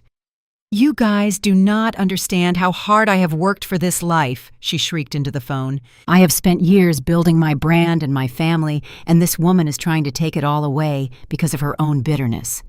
She is just a retired government worker who hates seeing someone like me succeed. She is hoarding millions of dollars that rightfully belong to my husband while we struggle to pay our bills." Jamal tried to reach out to stop her, his face pale with fear. "Chloe, stop it," he begged. "This is only going to make things worse." Chloe violently shoved him away, her eyes wild with rage. "Get away from me, you coward!" she screamed. "If you will not defend me, I will defend myself." She turned back to the camera, her breathing heavy and erratic. "This is what I have to deal with every single day," she told her followers. "I am married into a family that does not value hard work or class. They are just people who want to bring everyone down to their level." Then, in a moment of pure, raw entitlement, the mask she had worn for years completely slipped. She was so frustrated that I was not reacting to her performance that she lost control of her carefully curated image. "I am sick of these people acting like they are equal to us," she shouted, her voice dripping with pure venom. I am tired of this ghetto attitude and this disgusting behavior. Why can we not just get rid of these people and their toxic ways?" She let out a vicious racial slur so clear and so loud that it seemed to vibrate through the freezing air of the dining room. The silence that followed in the house was absolute, but the silence on the screen was even louder. The comments section, which had been a blur of support and concern, suddenly transformed into a digital explosion of outrage. The hearts and crying emojis stopped instantly. Instead, the screen was flooded with angry faces and people demanding she be taken offline.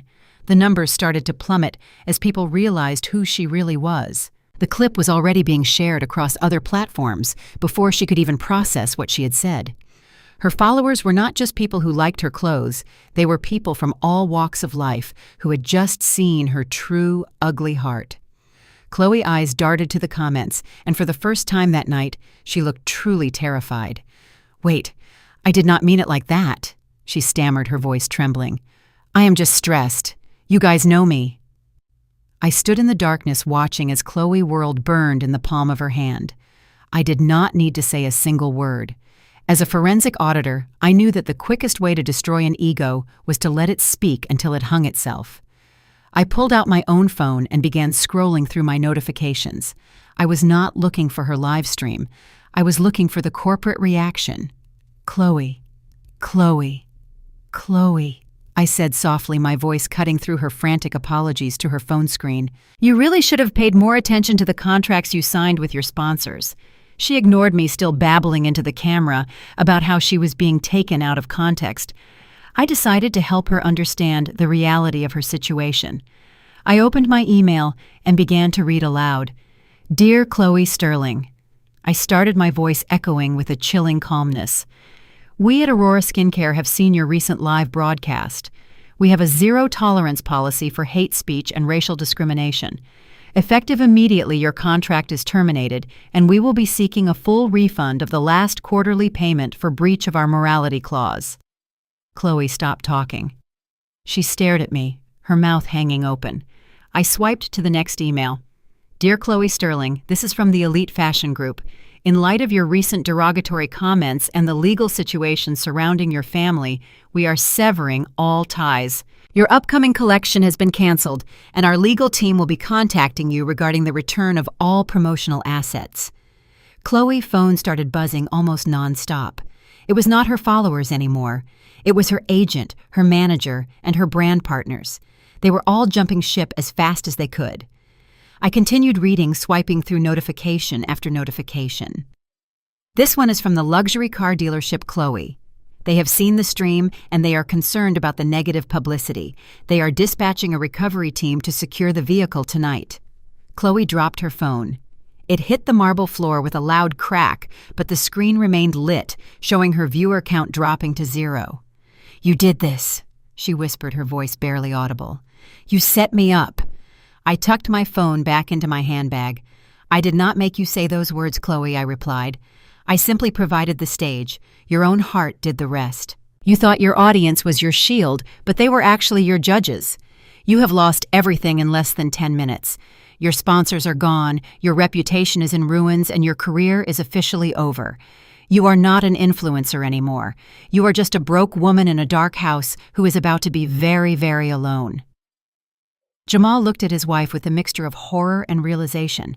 He had sold his soul for a woman who was now the most hated person on the internet. Chloe sank to the floor, her designer gown spreading out around her like a shroud. She looked at the broken screen of her phone, realizing that her digital empire had vanished forever.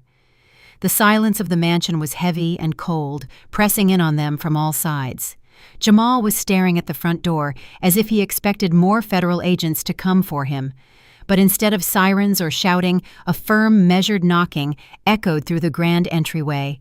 It was not the aggressive pounding of the FBI or the local police. It was the rhythmic, professional knock of someone who was there to perform a very specific job. Jamal looked at me, his eyes wide with a new kind of fear. "Is that the police again?" he whispered.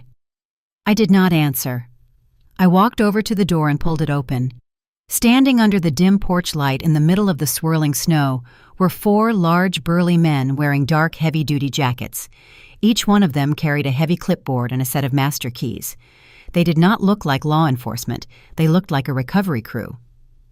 The man in the front stepped forward, his face expressionless as he looked past me at Chloe and Jamal. "Good evening, ma'am," he said, his voice flat and professional.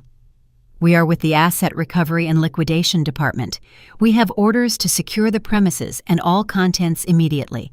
We are here to begin the process of seizing every single item of value in this house to settle the outstanding debts of the Sterling family and their associated business interests. Please step aside so we can begin our inventory." The man with the clipboard did not look at Chloe with pity or anger. He looked at her as if she were a series of unpaid line items on a spreadsheet. He stepped into the grand entryway, ignoring the freezing wind that swirled around his heavy boots. "We have a court order for the immediate repossession of several high-value assets," he stated, his voice as flat as the winter horizon. He looked down at his list and then pointed a pen toward the driveway where the custom matte black Mercedes G-Wagon was currently being buried in snow. "The lease on that vehicle is 120 days delinquent, and the financing company has issued a priority recovery warrant." Chloe let out a sound that was half scream and half sob. "You cannot take my car!" she shrieked, her voice echoing off the high, cold walls. "That car is my brand. It is in every single one of my videos." The repo agent did not even blink. He signaled to the other 3 men who moved past me with professional indifference. "We are also here for the interior assets," he continued. "The Italian leather sectional in the living room, the 8-piece dining set, the 75-inch television, and the smart refrigerator. All of these were purchased through a rent-to-own luxury furniture provider under the name Jamal Washington. The accounts are severely in arrears, and since the primary account holder has been flagged for financial fraud, the company is exercising its right to immediate reclamation of all property." Chloe watched in horror as the burly men began walking toward her living room. They did not care about her designer gown or her ruined makeup. They only cared about the furniture. The mansion, which had been a stage for her fake influencer life, was about to become a hollow shell. Chloe's entire body began to shake with a violent, unhinged energy. As the men reached for the velvet armchair she had used for her beauty tutorials, she lost the last shred of her self-control. She lunged at the lead recovery agent, trying to grab the clipboard from his hands and rip it to shreds as if destroying the paper would stop the reality of the repossession. "You are not taking my things," she screamed, clawing at the man's heavy jacket. "This is a private residence. You are stealing from me." The agent easily stepped aside. His face remains expressionless as he blocked her path. "Ma'am, do not interfere with the legal repossession, or we will be forced to call the local authorities who are already parked at the end of your driveway." Chloe collapsed against the wall, sliding down until she was sitting on the cold marble floor, her designer dress bunching up around her. Jamal, who had been watching from the shadows of the hallway, suddenly found a spark of desperate bravery. He marched into the room, his hand shaking as he reached into the hidden pocket of his velvet dinner jacket. "Stop!" he shouted, his voice cracking with the strain of his fading ego. "I can fix this. I have a backup card." He pulled out a sleek black credit card that he had hidden away for an absolute emergency. It was a high-interest predatory line of credit he had opened secretly months ago, just to have a safety net for his pride. "Charge it all right now," he demanded, shoving the card at the lead agent. "I do not care what the interest rate is. Take the $60,000 for the bills and the $15,000 for the catering and whatever is owed on the furniture. Just make them leave." The repo man took the card and ran it through a portable terminal. We all waited in the heavy silence. The machine let out a long, sharp beep, and a bright red error message flashed on the screen. The agent handed the card back with a look of pure contempt. "This account has been frozen by the issuing bank due to the federal investigation into your identity theft and wire fraud charges," he explained. "This card is worthless." Jamal stared at the plastic in his hand, his face turning a sickly shade of gray. He looked at Chloe, then at the men who were now picking up the heavy velvet sofa. His last attempt to play the wealthy savior had failed in the most public and embarrassing way possible. I stood by the fireplace watching as the burly men began to systematically strip the house of its finery. One by one, the symbols of their fake life were being carried out into the freezing night. The massive television was unscrewed from the wall, leaving behind ugly holes and tangled wires. The dining table, where they had tried to humiliate me just hours ago, was being dismantled into pieces. I felt a profound sense of satisfaction as the house began to return to its natural state. Chloe looked up at me, her eyes filled with a mixture of hate and utter confusion. "You did this," she whispered, her voice trembling. "You called them." I took a slow sip of the water I was holding and nodded. "You are exactly right, Chloe," I replied, my voice steady and cold. "I spent 30 years at the IRS, and I learned that you never leave a liability outstanding when you are cleaning house. I knew exactly which companies you had scammed to fill this mansion with rented luxury. I spent my morning making phone calls to every single one of their recovery departments. I gave them the gate code, I gave them the front door access, and I told them that the primary account holders were planning to flee the state. I facilitated this liquidation because I did not want your trash cluttering up my property 1 second longer than necessary." Jamal looked at me with an expression of pure betrayal. "Your own son, Mom," he choked out. "You are watching them take my bed. You are watching them take my clothes." I looked around the increasingly empty room. "This house was built on the hard work of your father and the discipline of your ancestors," I said. "You filled it with the debt of a thief and the arrogance of a coward. You did not deserve to sit on that sofa, and you certainly did not deserve to drive that car." I watched through the front windows as the tow truck began to winch the matte black G-Wagon onto a flatbed trailer. The tires spun uselessly in the snow, making a loud grinding sound that filled the silent neighborhood. Chloe Influencer brand was being dragged away in the dark. The recovery men worked quickly, and within 45 minutes, the living room was nothing but an echo chamber of bare floorboards and empty corners. The mansion was no longer a winter wonderland. It was a cold, hollow box. I looked at the two of them standing in the middle of the empty room, and I felt the ultimate peace. The truth had finally physically manifested itself. They were standing in exactly what they owned, which was absolutely nothing. Jamal sank down onto the bare hardwood floor, his expensive jacket covered in dust from the movers. He looked around the empty room, his face a mask of total devastation. The silence of the house was now deafening, without the hum of the electronics or the presence of the furniture. He looked up at me, his eyes narrowing with a final desperate flicker of defiance. "You think you won, don't you?" He spat, his voice echoing off the bare walls. "You think you can just strip us down to nothing and we will just go away. But you are wrong, Mom. You are so incredibly wrong." He wiped his face and stood up shakily, pointing a finger at me.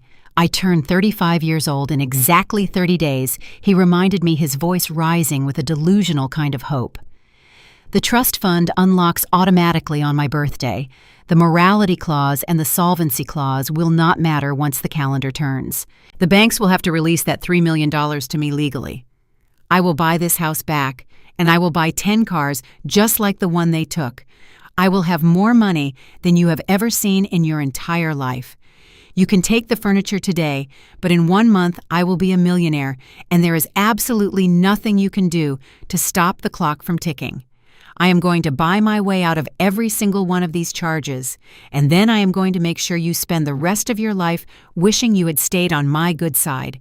You can't do this to me forever because my time is coming, and I am going to be the one who has the last laugh." Jamal sat there on the cold, bare hardwood floor, surrounded by the dust and the echoes of his vanished life. But instead of weeping, he began to laugh. It was a jagged, ugly sound that grated against the silence of the empty mansion. He looked up at me with eyes that were bloodshot and wild, with a new kind of delusional hope. "You think you have me cornered, don't you?" he said, his voice rising in a sharp, defiant cackle. "You think because you called the repo men and froze my accounts today that you have won the war. But you are forgetting the one thing you cannot control, Mother. You cannot control time. In exactly 30 days, the calendar turns, and I am no longer a child in the eyes of my father, Will. I turn 35 years old. That is the magic number. The day the trust fund becomes mine and mine alone.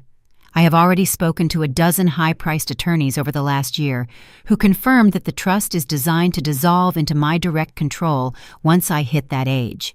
You can play your little games with the morality clause now, but in 30 days those clauses expire. The bank will have no choice but to hand over the keys to that $3 million. I will be the one with the power, and you will just be a lonely old woman who tried to ruin her only son for a few hours of satisfaction. I can survive 30 days. I can sleep on this floor if I have to, because I know what is coming. I know the payday is inevitable. You are just a temporary obstacle in the way of my destiny.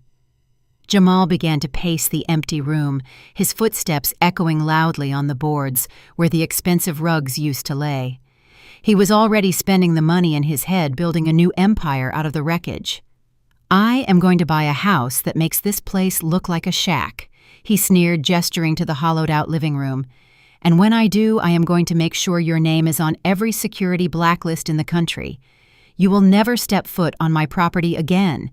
You will never see my face, and you will never even get a photo of your grandchildren. I will tell them their grandmother died years ago. I will tell them she was a cold, bitter woman who hated our happiness and tried to steal our future. He stopped and leaned into my personal space, his breath smelling of the expensive wine he had been gulping earlier. And do not worry about those little forgery charges or the loan sharks. He continued, his tone dismissive and arrogant. Once I have $3 million in cash, I can make all of that go away. I will hire a team of lawyers who eat federal prosecutors for breakfast. I will pay off every debt and settle every claim, and I will still have more wealth than you could ever earn in 3 lifetimes of working for the government. You were always so small-minded, Mother. You were always so obsessed with your rules and your audits and your little black and white world. But the world I am about to enter is gold. It is the world of people who can buy their way out of anything. You think you are teaching me a lesson, but you are actually just giving me a head start on my new life. I am going to live so well that the thought of you will never even cross my mind except when I am laughing about the day you tried to break me and failed. You will be sitting in some tiny apartment counting your pennies while I am on a private jet. I will make sure everyone knows that you tried to destroy your own flesh and blood just to feel powerful. You will be the outcast, not me. Chloe, look at her. Look at how small she is. She thinks she has won, but she is just a bitter old woman with a badge and a pension. We have a future, and she has nothing but a cold house and a colder heart. I am going to make sure she spends the rest of her life in total regret. I waited until the echoes of his arrogant laughter died down in the cold, empty air of the mansion. I reached into my handbag and slowly pulled out a single sheet of paper protected by a clear plastic sleeve. It was a notarized document bearing the heavy red seal of the Washington Family Trust and the signature of a senior judge. Jamal, I said, my voice dropping to a low, chilling tone that made his smirk instantly vanish. You spent your entire life believing that you were the hero of this story, but you failed to realize that I am the one who wrote the book. You mentioned the trust fund as if it were a guaranteed prize for surviving until your 35th birthday, but you were so blinded by your own greed that you failed to account for the catastrophic breach clause that your father and I included in the very first draft of that document. Jamal's brow furrowed in confusion, but he did not say a word.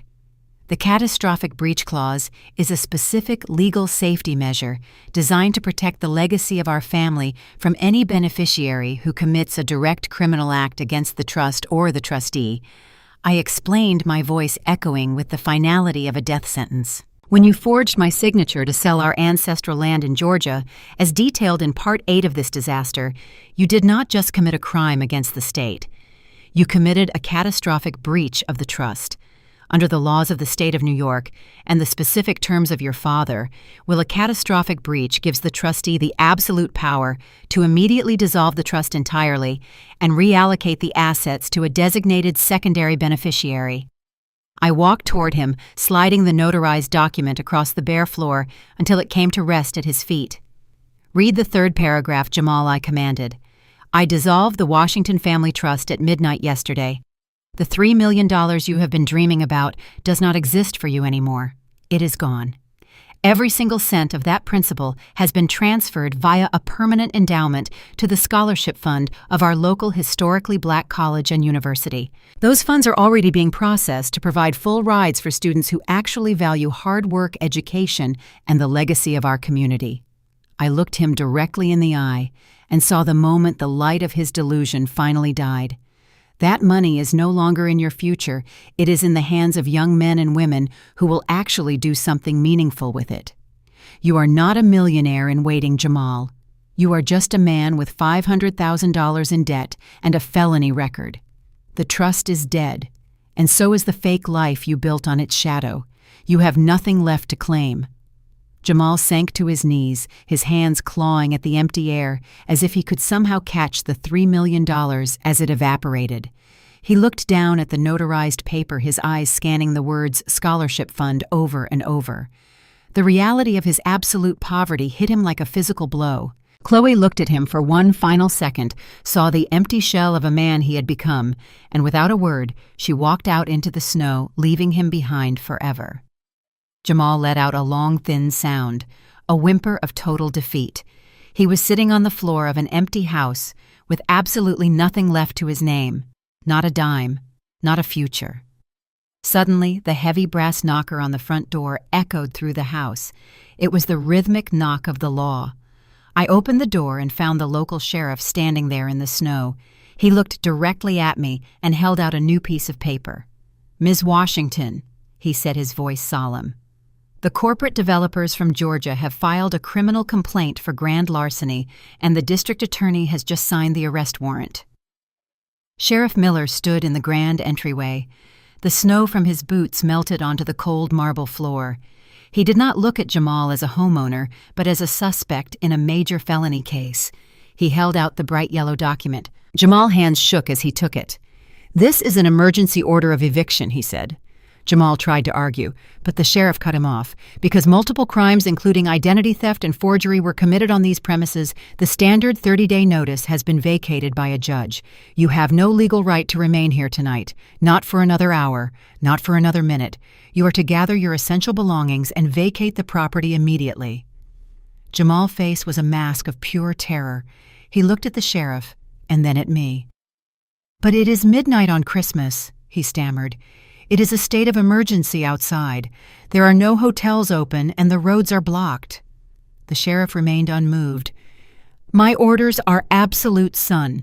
If you are still inside this house in 15 minutes, I will be forced to place you under arrest for trespassing on top of the pending warrants from the corporate developers. This is your final warning.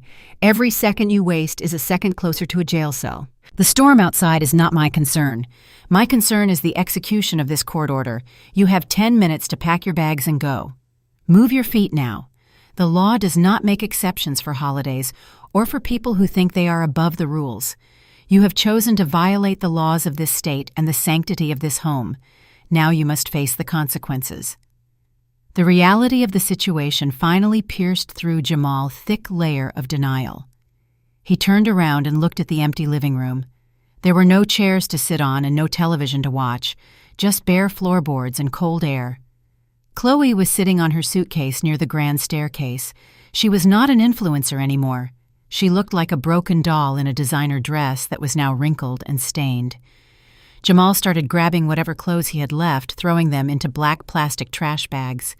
His movements were frantic and clumsy. Chloe stood up and walked over to me. Her pride was gone. Her arrogance was gone. All that was left was a desperate woman trying to survive. "Evie." "Please," she whispered. Her voice was thin and brittle. "I know I said some terrible things tonight. I know I made mistakes. But look at the weather outside. The wind is howling and the snow is waist deep in some places. We cannot even drive our cars. They have all been towed away. Just let us sleep in the guest room for one night. We will leave at dawn as soon as the sun comes up. I promise we will not touch anything. We just need to stay warm." Jamal stopped packing and looked at me with wide, pleading eyes. "Mom, please," he begged. "I am your only son. You cannot throw your own child out into a blizzard in the middle of the night. It is below zero out there. If we try to walk to the nearest station, we might not make it. I am sorry for everything. I am sorry for the forgery, and I am sorry for the bills. I will do whatever you want. I will go to the authorities and confess everything. Just do not make us go out into that storm tonight. It is not safe." Chloe reached out her hand trying to touch my arm, but I stepped back. She started crying again, but these were not the fake tears for her followers. These were the tears of someone who realized they were about to lose everything, including their safety. "Please, Evie," she begged again. "We have nowhere else to go. My parents are in jail. My house is gone. My car is gone. We are literally on the street. Have some mercy. It is Christmas. You are a Christian woman. You cannot do this to us." Jamal dropped to his knees again. "I will do anything, Mom. Just let us stay in the hallway. We will stay by the fireplace. Just do not kick us out into the cold." The sheriff checked his watch. 10 minutes left, he announced. His voice was a cold reminder of the ticking clock. They both looked at me, waiting for a shred of the motherly love I had shown them for 30 years. They expected me to break. They expected me to be the soft woman they had spent their lives exploiting. They sat there shivering and small. I stood in the center of the grand entryway. The wind from the open door whipped around my silk blouse. I looked down at my son and the woman who had helped him destroy our family legacy. My heart was a stone. My mind was a steel trap. I did not feel a single spark of maternal instinct. I did not feel a single drop of pity. I remembered the beginning of this evening. I remembered sitting at my own dining table being told that I was a burden. I remembered Chloe sneer as she threw $60,000 worth of debt in my face. I remembered Jamal's silent betrayal as his in-laws insulted my heritage. I took a slow, deliberate step toward them.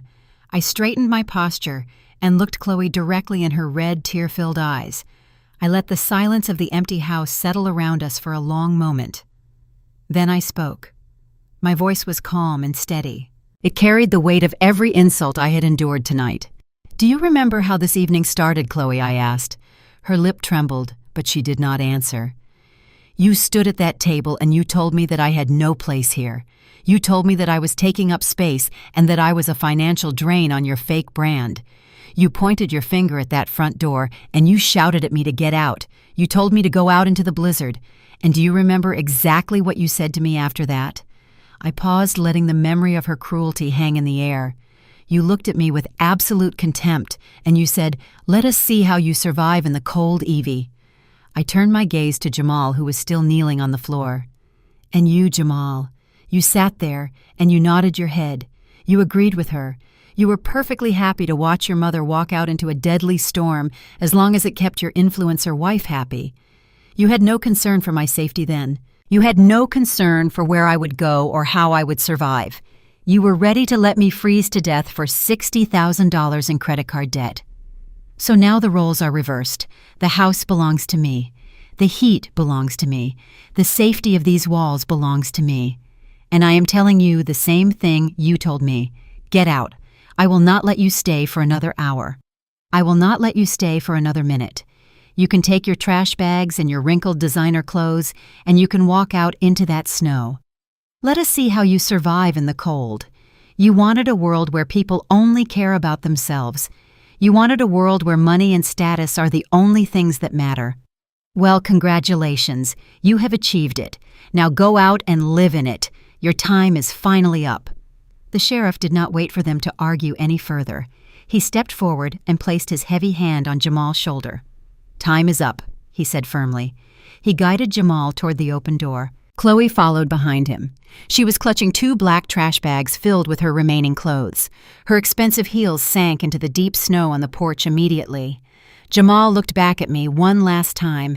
His face was pale and his eyes were filled with a desperate, hollow shock.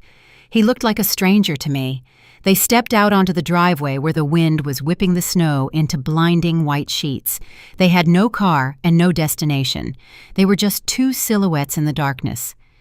I stood in the entryway and watched them go. I felt no regret. I felt no sadness. I felt only the peace of a clean house. I reached out and grabbed the handle of the heavy oak double doors. With one swift motion, I pulled them shut. The sound of the deadbolt sliding into place echoed through the empty mansion. The silence was finally complete. They were gone. I was alone in the warmth. The night was over. The morning light was so bright it felt like a physical weight pressing against my eyelids. I opened my eyes, and for a split second I forgot everything that had happened. Then the silence hit me. It was not the heavy, suffocating silence of last night when the power was out and the hate was thick in the air. This was a different kind of silence. It was peaceful. It was clean. I walked to the massive floor-to-ceiling windows and looked out at the world. The blizzard had finally passed, leaving behind a landscape of pure, unblemished white. The sky was a deep, brilliant blue that seemed to stretch on forever. The mansion was still cold, but the air was slowly starting to warm up again. I stood there for a long time, just breathing in the stillness. Last night this house was a battlefield. It was filled with the screams of a woman who did not belong here and the whimpers of a son who had lost his way. But now they were gone. The oak doors were locked and the driveway was empty. I realized that for the first time in 5 years, I did not feel like a guest in my own life. I did not have to listen for the sound of Chloe heels clicking across the marble, or Jamal's arrogant laughter echoing from the hallway. I was alone, and it felt magnificent. The sun reflected off the snow with a blinding intensity, and I felt a sense of clarity I had not known in decades. The storm had washed everything away, and I was ready to begin the work of making this house mine again. At exactly 8 o'clock, a professional cleaning crew arrived. I had hired the best in the city. I did not want a standard maid service. I wanted a team that specialized in deep restoration. I told them to start in the master suite and the guest rooms. I gave them very specific instructions. I wanted every trace of Chloe and Jamal presence removed from these walls. I watched as they began to scrub the floors and steam the curtains. Chloe had a specific scent, a mix of cheap synthetic perfume and arrogance that seemed to have seeped into the very fabric of the house. I wanted it gone. I had them empty every drawer and every cabinet. Anything they left behind in their frantic midnight exit was to be bagged up and donated to the local shelter immediately. I stood in the middle of the kitchen watching them wipe down the counters where the unpaid bills had sat just hours ago. It felt like a spiritual cleansing. While the crew worked, I sat in my home office with the door closed. I had a virtual meeting scheduled with my senior legal counsel. We went over the final documents for the total legal separation from my son.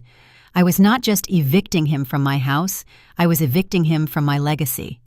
We finalized the paperwork to ensure he could never claim a single asset of mine in the future. We documented the identity theft, the forgery, and the wire fraud to ensure the record was ironclad. My lawyer asked if I was sure about the legal estrangement, and I did not hesitate for a second. I told him that the man who had knelt on my floor begging for money while his wife insulted my ancestors was no longer my son. He was a stranger. The meeting was cold and efficient, just like my years at the IRS. There were no tears, and there was no second-guessing. When I ended the call, I felt a massive weight lift from my shoulders. The physical house was being cleaned, and the legal house was being secured. I spent the rest of the morning going through my own belongings and organizing my papers. I found an old photo of Jamal when he was 6 years old, smiling at the camera with a missing front tooth. For a moment, I felt a sharp pang of grief, but then I remembered the look in his eyes last night as he agreed with Chloe that I was a burden. I walked over to the paper shredder and watched as the photo turned into thin strips of confetti. It was harsh, but it was necessary. You cannot build a new life while you are still holding on to the ghosts of the old one. By noon, the cleaning crew was moving into the living room, and the scent of lemon and ozone began to fill the air. Just as the sun reached its peak, my phone began to vibrate on the mahogany desk. It was an unknown number with a local area code. I knew immediately who it was. I let it ring 3 times before I picked it up. I did not say hello, I just waited. The voice on the other end was barely recognizable. It was Jamal. He was sobbing so hard he could barely get the words out. "Mom, please," he choked out. His voice was ragged and he sounded like he was standing in the wind. "Please do not hang up. We are at a gas station 10 miles away. Chloe left me. She hitched a ride with a truck driver and took the only cash I had in my pocket. I have been walking for hours, and I think I have frostbite on my ears. I am so sorry for everything. I will do whatever you want." I will go to the police right now and turn myself in if you just send a wire transfer for a motel room. I do not have a coat and I am so cold, Mom. Please, I am begging you for the sake of your own flesh and blood, do not leave me out here like this." I sat in my quiet, clean office and listened to his desperate pleas.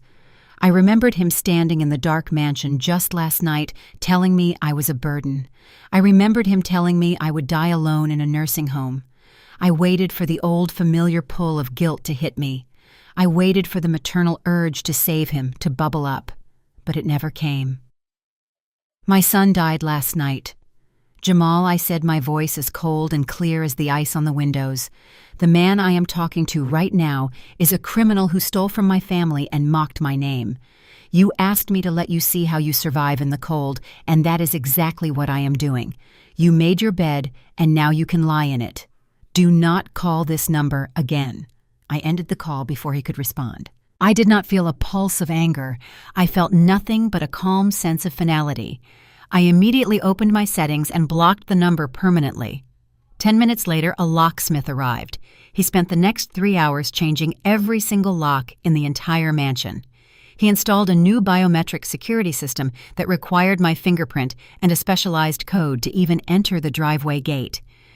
I watched him work, feeling a sense of security I had not felt in years. The house was no longer a shared space. It was a fortress.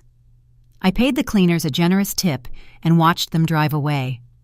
I was finally truly alone. I made myself a cup of hot tea and sat in the quiet living room, looking out at the snow. I was just starting to relax when my tablet on the coffee table chimed with a series of frantic notifications. I picked it up and saw that I had been tagged in a public post on Facebook. It was from Jamal. He had posted a long, rambling message to our entire extended family from a burner account. He had included a photo of himself looking disheveled and frozen in the snow. In the post, he claimed that I had suffered a mental breakdown on Christmas night. He told everyone that I had become violent and delusional, and that I had thrown him and Chloe out into a life-threatening blizzard for absolutely no reason. He described me as a bitter, unhinged woman who had lost touch with reality and was now holding the family property hostage. I watched as the comments began to flood in. Aunts and cousins from Georgia and New York were expressing shock and anger. Some were calling my phone and leaving frantic messages. Jamal was doing exactly what I expected. He was trying to poison the well. He was trying to turn my own blood against me before I could tell the truth. I realized that the morning of peace was over. The war had moved from the mansion to the world, and Jamal was determined to destroy my reputation since he could no longer steal my money. The silence of the house did not last long. My smartphone sitting on the marble kitchen island began to vibrate with such intensity it sounded like a swarm of angry bees. It started with a single frantic text from my younger sister Martha in Atlanta. "Evie, what on earth is going on? Jamal just posted something horrific on Facebook, and everyone is panicking." Then came the relentless notifications from the Washington family group chat. This chat was usually reserved for Sunday prayer requests and graduation photos, but now it was a digital courtroom, and I was the one on trial. Aunt Sarah, who is 80 years old and the undisputed matriarch of our entire family, sent a long message asking if I had truly lost my mind in the cold. She said, "Evie, we raised you better than this. You cannot throw your only child out into a winter storm like a dog." My cousin Andre chimed in saying that I needed to remember that blood is thicker than water and that no matter what Jamal did, he was still my flesh and blood. Every few seconds, a new message would pop up. The accusations were getting uglier and more distorted with every second. Jamal had managed to make himself look like a martyr who was just trying to help his mother through a mental health crisis. He told everyone that I had been acting paranoid for weeks and that I had finally snapped and attacked Chloe. My phone screen was a constant stream of disappointment and judgment. I sat there in the quiet kitchen, watching the people I had supported and loved for decades turn against me, based on the words of a proven liar. They were demanding an immediate explanation. They were demanding that I open my doors and let him back in before the night was over. They were telling me that my heart had turned to stone in my retirement. I felt a sharp sting of betrayal, but I did not reply yet. I knew that in a family like ours, words were cheap, but evidence was everything. I could almost see Jamal sitting in some greasy diner or a cold motel room, feeling a sense of smug victory as he watched the family attack me. He was a master of playing the victim, and he knew exactly which heartstrings to pull with our aunts and uncles.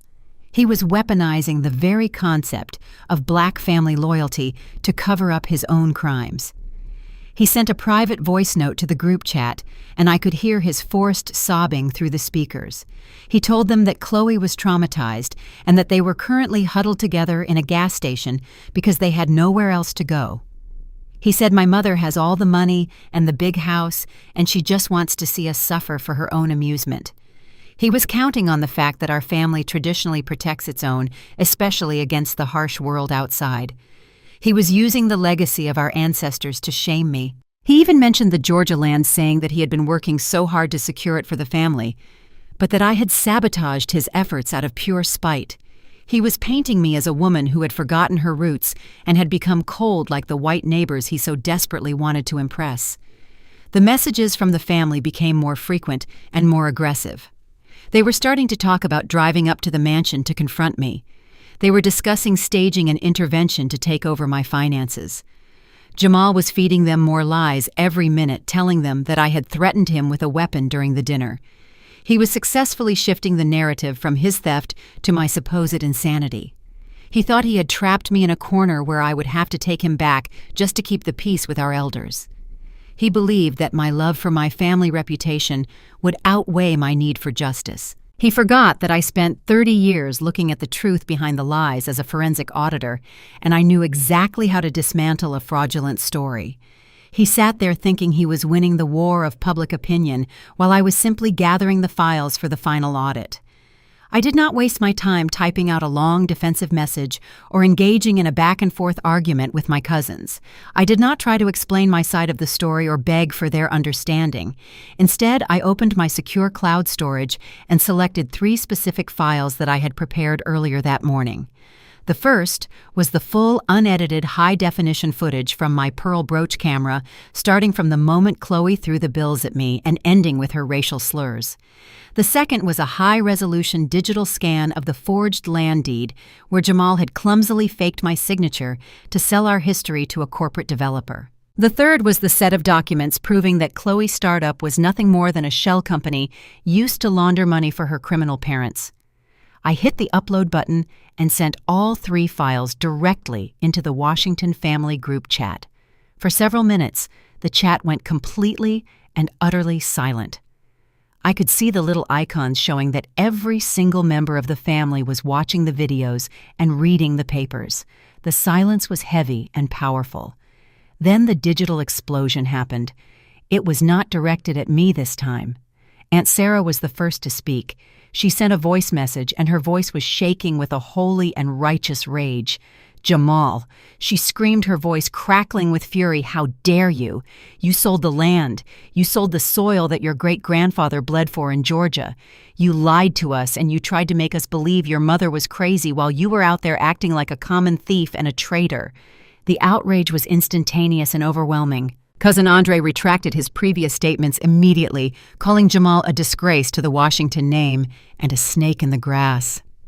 My sister Martha was crying in her message, saying she could not believe her own nephew was capable of such cold-hearted betrayal against his own mother. They watched the video of Chloe screaming racial slurs, and they were disgusted to their core. They saw Jamal sitting there silently while his wife insulted their own blood and their entire culture. The tide turned so fast it was like a digital tsunami of truth. The family realized that Jamal had not only stolen from me, but he had attempted to sell out the one thing we all held sacred, which was our ancestral land. They saw the truth of his cowardice and the depth of his greed. Every single aunt, uncle, and cousin began typing at once, and none of it was kind. They were disowning him in real time, and the shame was final. By the time the sun began to set over the snowy mountains, the Washington family had officially excommunicated Jamal. He tried to send more messages, trying to apologize and claim he was under duress, or that the videos were faked, but no one would listen to his lies anymore. Aunt Sarah told him to never show his face at a family gathering again as long as she was drawing breath. She told him that he was no longer a Washington in her eyes and that he should go find a family among the thieves he preferred. I watched as one by one, every family member left the group chat or blocked his number until he was left in a digital void. He was now truly and completely alone in the world, with no mother, no wife, no in-laws, and no extended family left to turn to. He was a man with a felony warrant and a frozen heart sitting in the dark.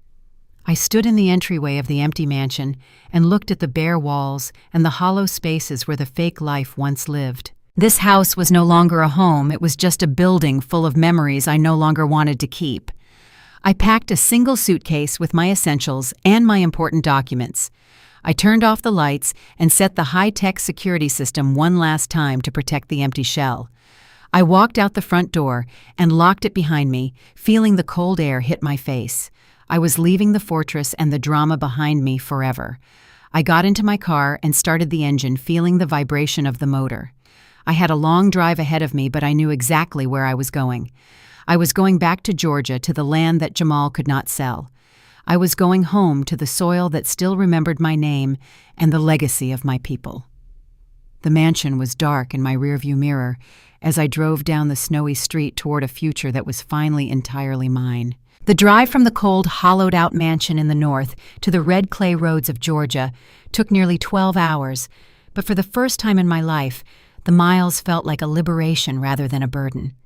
As I crossed the state line, the dry, biting air of the blizzard was replaced by the soft, humid embrace of the south. I rolled down the window and took a deep breath of the air that smelled of pine needles and damp earth. I steered my car down the narrow, winding driveway of the Washington family estate, and the sight of the property made my heart swell with a quiet, fierce pride. The 100-year-old oak trees stood like giant silent sentinels, their branches draped in silver Spanish moss that swayed gently in the breeze. The house was a modest but beautiful farmhouse, painted a crisp white with a wraparound porch that had seen generations of our family laughter and tears. This was the land that Jamal had tried to sell for a quick payday. This was the soil he had viewed as nothing more than a line item on a balance sheet. But as I looked at the rolling green fields and the thick, lush woods, I knew that no amount of corporate money could ever equal the value of this history. The land was fully and legally protected under the Historical Preservation Trust I had fought so hard to establish. It was safe from developers, and it was safe from the greed of a son who did not deserve his own name. I stepped out of the car and felt the solid warmth of the red Georgia clay beneath my feet. I was no longer a guest in a house of cards. I was home. The front door of the farmhouse flew open before I could even reach the porch steps. My younger sisters Hattie and Ruby came charging out with their arms wide and their faces beaming with a love that was real and unconditional. They did not ask about my bank account or my retirement fund. They just grabbed me and held me in a tight, crushing embrace that smelled of cocoa butter and wood smoke. My nieces and their children followed behind them, filling the yard with the sweet, chaotic sound of genuine family life. We spent the afternoon in the kitchen, a space that was the complete opposite of the cold, dark museum Chloe had maintained. This kitchen was a riot of color and fragrance. We were not performing for a camera or a group of followers.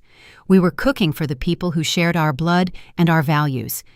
The counters were covered in fresh collard greens being washed in the sink and cast iron skillets sizzling with seasoned catfish. Hattie spent hours perfecting her slow, simmered pot of black-eyed peas for luck, while Ruby baked pan after pan of golden buttery cornbread. There was no dry turkey or silver centerpieces here. Instead, there were mismatched plates and a long wooden table that groaned under the weight of smoked turkey wings, macaroni and cheese made from 3 kinds of cheddar, and sweet potato pies that had been a family secret for 80 years. We sat down for a late Christmas dinner, and the room was filled with the rhythmic sound of real conversation and deep belly laughter. My sisters told stories about our grandfather and the hard winters he worked to keep this land, and we toasted to the ancestors who had paved the way for us to be sitting here in peace. I looked around at the faces of my nieces who were studying to be doctors and teachers, and I realized that this was the real Washington legacy. It was not about a mansion in a gated community or a custom matte black vehicle. It was about the resilience of a family that refused to be broken. For the first time in years, I did not have to watch what I said or worry about being a burden. I was simply Evie, and that was more than enough. As the evening wound down and the house settled into a soft, golden glow, I sat on the porch swing alone for a moment, looking out at the moonlit fields. I began to perform a final forensic audit of my own heart. I thought about Jamal and the 30 years I had spent protecting him and providing for him. I realized that the trauma of raising a golden child is that you often end up feeding a monster that eventually tries to eat you. I had spent so much energy trying to save him from his own bad choices that I had nearly allowed him to destroy my own peace. I looked back at the events of the last 48 hours, and I felt a profound sense of clarity.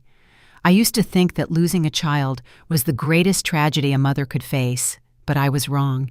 The real tragedy is losing yourself while trying to love someone who does not have the capacity for love. I realized that I did not lose a family on Christmas night. I did not lose a son or a daughter-in-law. Instead, I had performed a necessary life-saving surgery on my own life. I had surgically removed a toxic tumor that had been draining my energy and poisoning my joy for far too long. Jamal was a man who chose greed over heritage and entitlement over character. By letting him go, I was not being cruel, I was being honest. I was finally acknowledging that he was no longer a part of the healthy body of this family. The peace I felt now was not the peace of a victor in a war, but the peace of a survivor who had finally reached the shore. I thought about his final desperate calls and his attempts to turn the family against me, and I felt nothing but a cool, detached pity. He was a man with no foundation and no roots, and he was now discovering exactly how cold the world can be when you have burned every bridge back home. I realized that I was 62 years old, and for the first time, my time was entirely mine. I did not owe a single minute to anyone who did not value my presence. I was the keeper of the land and the protector of the legacy. I closed my eyes and listened to the crickets in the Georgia night, feeling the weight of the past finally lift. The dawn was coming, and it was going to be beautiful. 12 months have passed since the snow settled over the wreckage of a family built on vanity. Time is the most honest auditor I have ever known, and it has finally balanced the books of everyone involved in that cold December night. Chloe Sterling, who once lived for the validation of strangers and the sparkle of stolen diamonds, is currently serving a 5-year sentence in a federal women correctional facility. Her days are no longer filled with luxury skincare routines or carefully staged photo shoots for her 500,000 followers. Instead, she wears a drab gray uniform and spends her hours in the prison laundry room.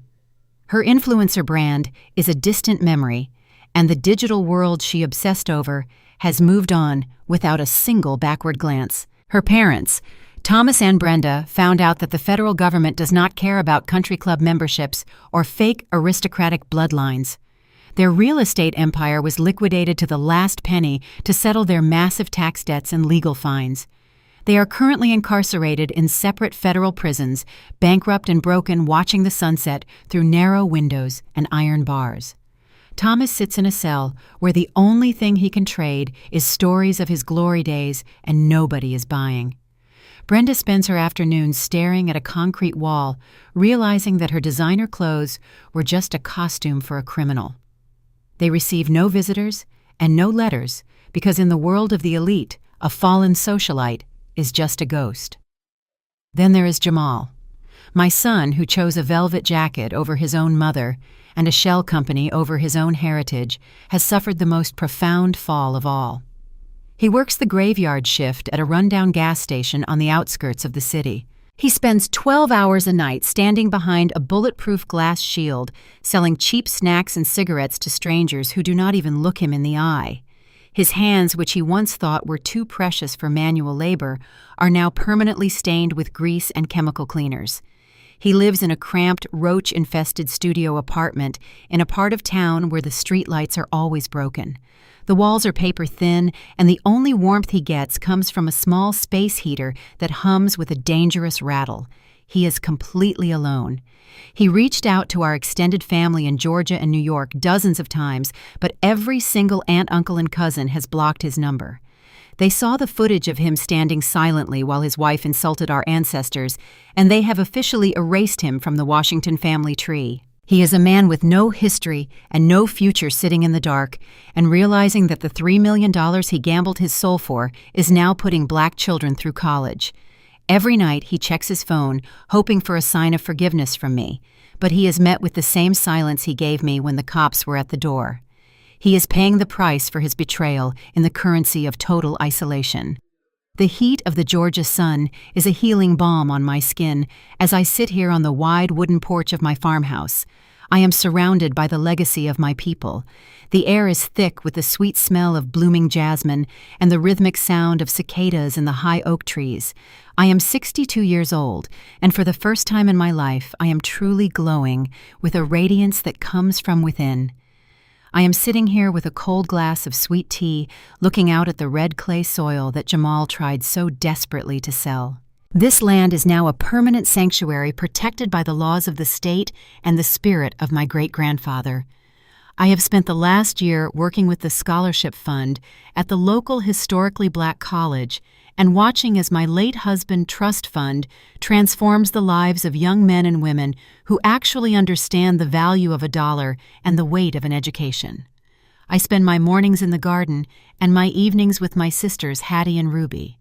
They are inside the kitchen right now, probably arguing over whose sweet potato pie is the best, and that is the only kind of drama I allow in my world. We are building a future on this land that honors our past.